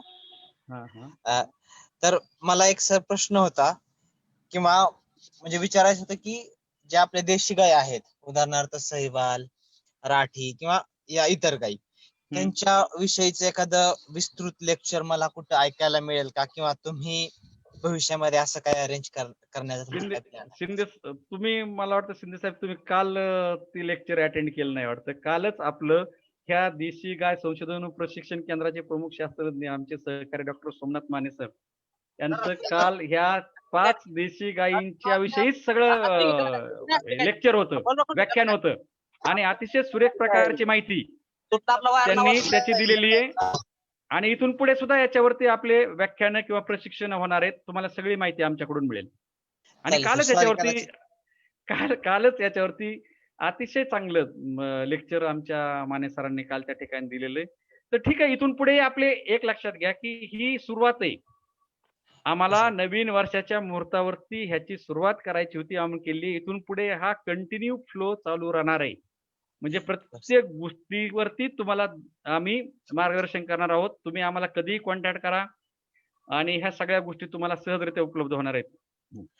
धन्यवाद सर. ठीक माझ्याकडनं आहे, कालचं सर. लेक्चर मिस झालं. शिंदे, एक YouTube वरती ही सगळे लेक्चर आमचे उपलब्ध आहेत. तुम्ही तिथून सोमनाथ माने YouTube चॅनल आहे, तो एक घेऊ शकता. दुसरं, विभागीय विस्तार केंद्र कृषी महाविद्यालय पुणे यांचं सुद्धा एक फेसबुक पेज आहे. त्या ठिकाणी सुद्धा ही सर्व लेक्चर, म्हणजे सर्वच देशी गायचंच नाही पण बाकी सुद्धा चाऱ्याचं नियोजन याविषयी सुद्धा माहिती आपल्याला त्या ठिकाणी उपलब्ध होईल. सर सॉरी, युट्यूब वरती काय चॅनल आहे सर? YouTube वरती माझ्या नावानेच आहे, सोमनाथ माने. ओके सर, चालेल. Thank you sir. धन्यवाद शिंदे सर, अतिशय छान असा प्रश्न विचारला सर. यानंतर कोणाच्या काही शंका असतील आणखी? सर नमस्ते. नमस्ते, बोला. दुसरे हरदास दुसरे बोलतोय. बोला सर, विचारा प्रश्न. युनिव्हर्सिटीच्या शुभेच्छा. हॅलो, बोला. हा बोला ना सर. सर बोला, बोला. मला असा प्रश्न विचारायचा होता की आपण जे दूध फोडतो ते कोणकोणत्या ऍसिड फोडतो आणि त्यातलं उत्तम ऍसिड रिझल्ट देणारं ऍसिड कोणतं? नाही, आता कसं आहे माहिती का, दूध फोडताना सायट्रिक ऍसिड जे आहे, सायट्रिक ऍसिड तुम्ही वापरू शकता आणि सायट्रिक ऍसिडने चांगल्या प्रकारचं पनीर तुम्हाला मिळू शकतं. लॅक्टिक ऍसिड पण बाजारामध्ये अवेलेबल आहे, ऍसिटिक ऍसिडही आहे, एक लक्षात घ्या. परंतु सायट्रिक ऍसिडचं जे आलेले आहे पर्सेंट रिकव्हरी चांगली आहे आणि त्याच्यामध्ये येणारा जो हे काय म्हणजे आपण रिहोलॉजिकल प्रॉपर्टीज ज्याला म्हणतो आपण, त्या चांगल्या मिळतात. अण्णा, तुमचा काय प्रश्न असेल तर विचारा. हॅलो, हा अण्णा, माईक ऑन करा सर. अण्णा, माईक ऑन करा, म्यूट आहे आवाज. हॅलो. नाही म्हणलं, इतकं छान लेक्चर तुमचं काल झालंय आणि आज शिंदे सरांचं झालं. खूप काय सुंदर त्यातनं मिळालं आम्हाला भरपूर. धन्यवाद. पाटील सरांचं आजचं. थँक्यू. धन्यवाद ना. हॅलो. हा बोला. हॅलो. हा बोला ना. हा, मैसर बोला. हा, येतोय आवाज, येतोय तुमचा. हा. माझा प्रश्न असा होता की ज्यावेळेस आपण दूध दही घुसळतो ना रवीने, ते काय होतं, हाताने फिरवण्याने फार कंटाळा येतो, म्हणायला हरकत नाही. तर अशी काही सिस्टम आहे का की रिव्हर्स फॉरवर्डने असं दही घुसळता येईल आपल्याला? कारण जास्त प्रमाणात करायचं कंटाळा येतो ना म्हणून.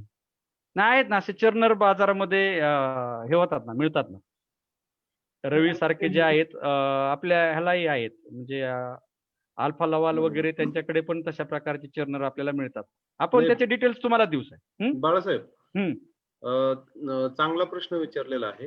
आपले सहवाल क्लबचे जे मेंबर आहेत, अनेक क्लब मेंबरकडे हा अडचण होती आणि त्यावरती त्यांनी सुद्धा, शेतकऱ्यांनी सुद्धा संशोधन करून किंवा जे इंजिनियर आहेत त्यांच्याशी संवाद साधून त्यांनी अतिशय चांगलं रिव्हर्स आणि फॉरवर्ड असं चर्नर तयार केलेलं आहे. तर तुम्ही बाळासाहेबांचा नंबर तुमच्याकडे आहे, तुम्ही नंतर कॉन्टॅक्ट करा. आम्ही त्यांचा डायरेक्ट कंपनीचा नंबर देतो. अतिशय छान म्हणजे 5 लिटर पासून ते पुढे 40-50 लिटर पर्यंतचे चर्नर बनवलेले आहेत काही लोकांनी. हो, ते त्याच्याविषयी मिळू शकतात तुम्हाला. नंबरची व्यवस्था करतो. ठीक आहे, देतो आम्ही देतो. हो, माझा नंबर आहे, आमचा ह्याचा नंबर आहे तुमच्याकडे. तुम्हाला नंतर आम्ही हे करून देतो. कधीही फोन करा मला. ओके. हं? नंबर आहे. ह्या लिंकच्या सर धन्यवाद सर. सर मला असा प्रश्न विचारायचा होता, पनीरची लाईफ अशी म्हणजे किती दिवस आहे, किती दिवस पनीर टिकतं?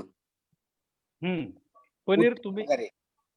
पनीरचं असं आहे की एक लक्षात घ्या की फ्रीजमध्ये तुम्ही रेफ्रिजरेटेड टेम्परेचरला ठेवलं म्हणजे साधारणपणे 5 ते 7 अंश सेल्सिअसला तर 7 दिवसापर्यंत चांगल्या प्रकारे टिकू शकतं. इव्हन त्याच्यापेक्षा जास्तही टिकतं. पण नंतर काय होतं, त्याचा जो टणकपणा आहे तो टणकपणा वाढतो. म्हणजे रिव्होलॉजिकल प्रॉपर्टीज ज्या तुमच्या पाहिजेत त्या हे होत नाहीत आणि मग नंतर त्याची गुणवत्ता कमी व्हायला लागते. तर 7 दिवसापर्यंत तुम्ही चांगल्या प्रकारे टिकू शकता.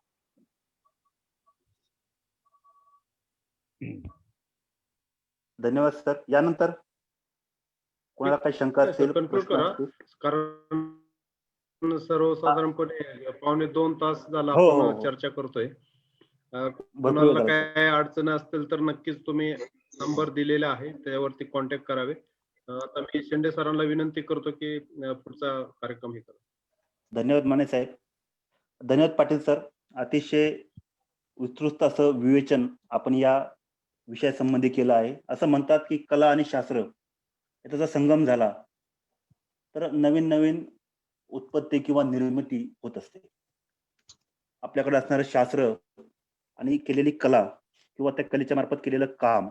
ओके. यानंतर याबाबत मार्गदर्शन केल्याबद्दल मी डॉक्टर बाळासाहेब पाटील यांचं आभार व्यक्त करतो, धन्यवाद व्यक्त करतो. तसेच या कार्यक्रमाचे जे समन्वयक आहेत डॉक्टर सोमनाथ माने सर यांचा देखील आभार व्यक्त करतो. तसेच सदर कार्यक्रमाला वेळात वेळ काढून जे गोपालक, शेतकरी बांधव उपस्थित आहेत ते सर्वांचं मी या प्रकारच्या वतीने आभार व्यक्त करतो आणि आयोगाच्या वतीने सदर कार्यक्रम संपला असं जाहीर करतो. Thank you sir. धन्यवाद. Thank you sir. थँक्यू. त्यानंतर आपण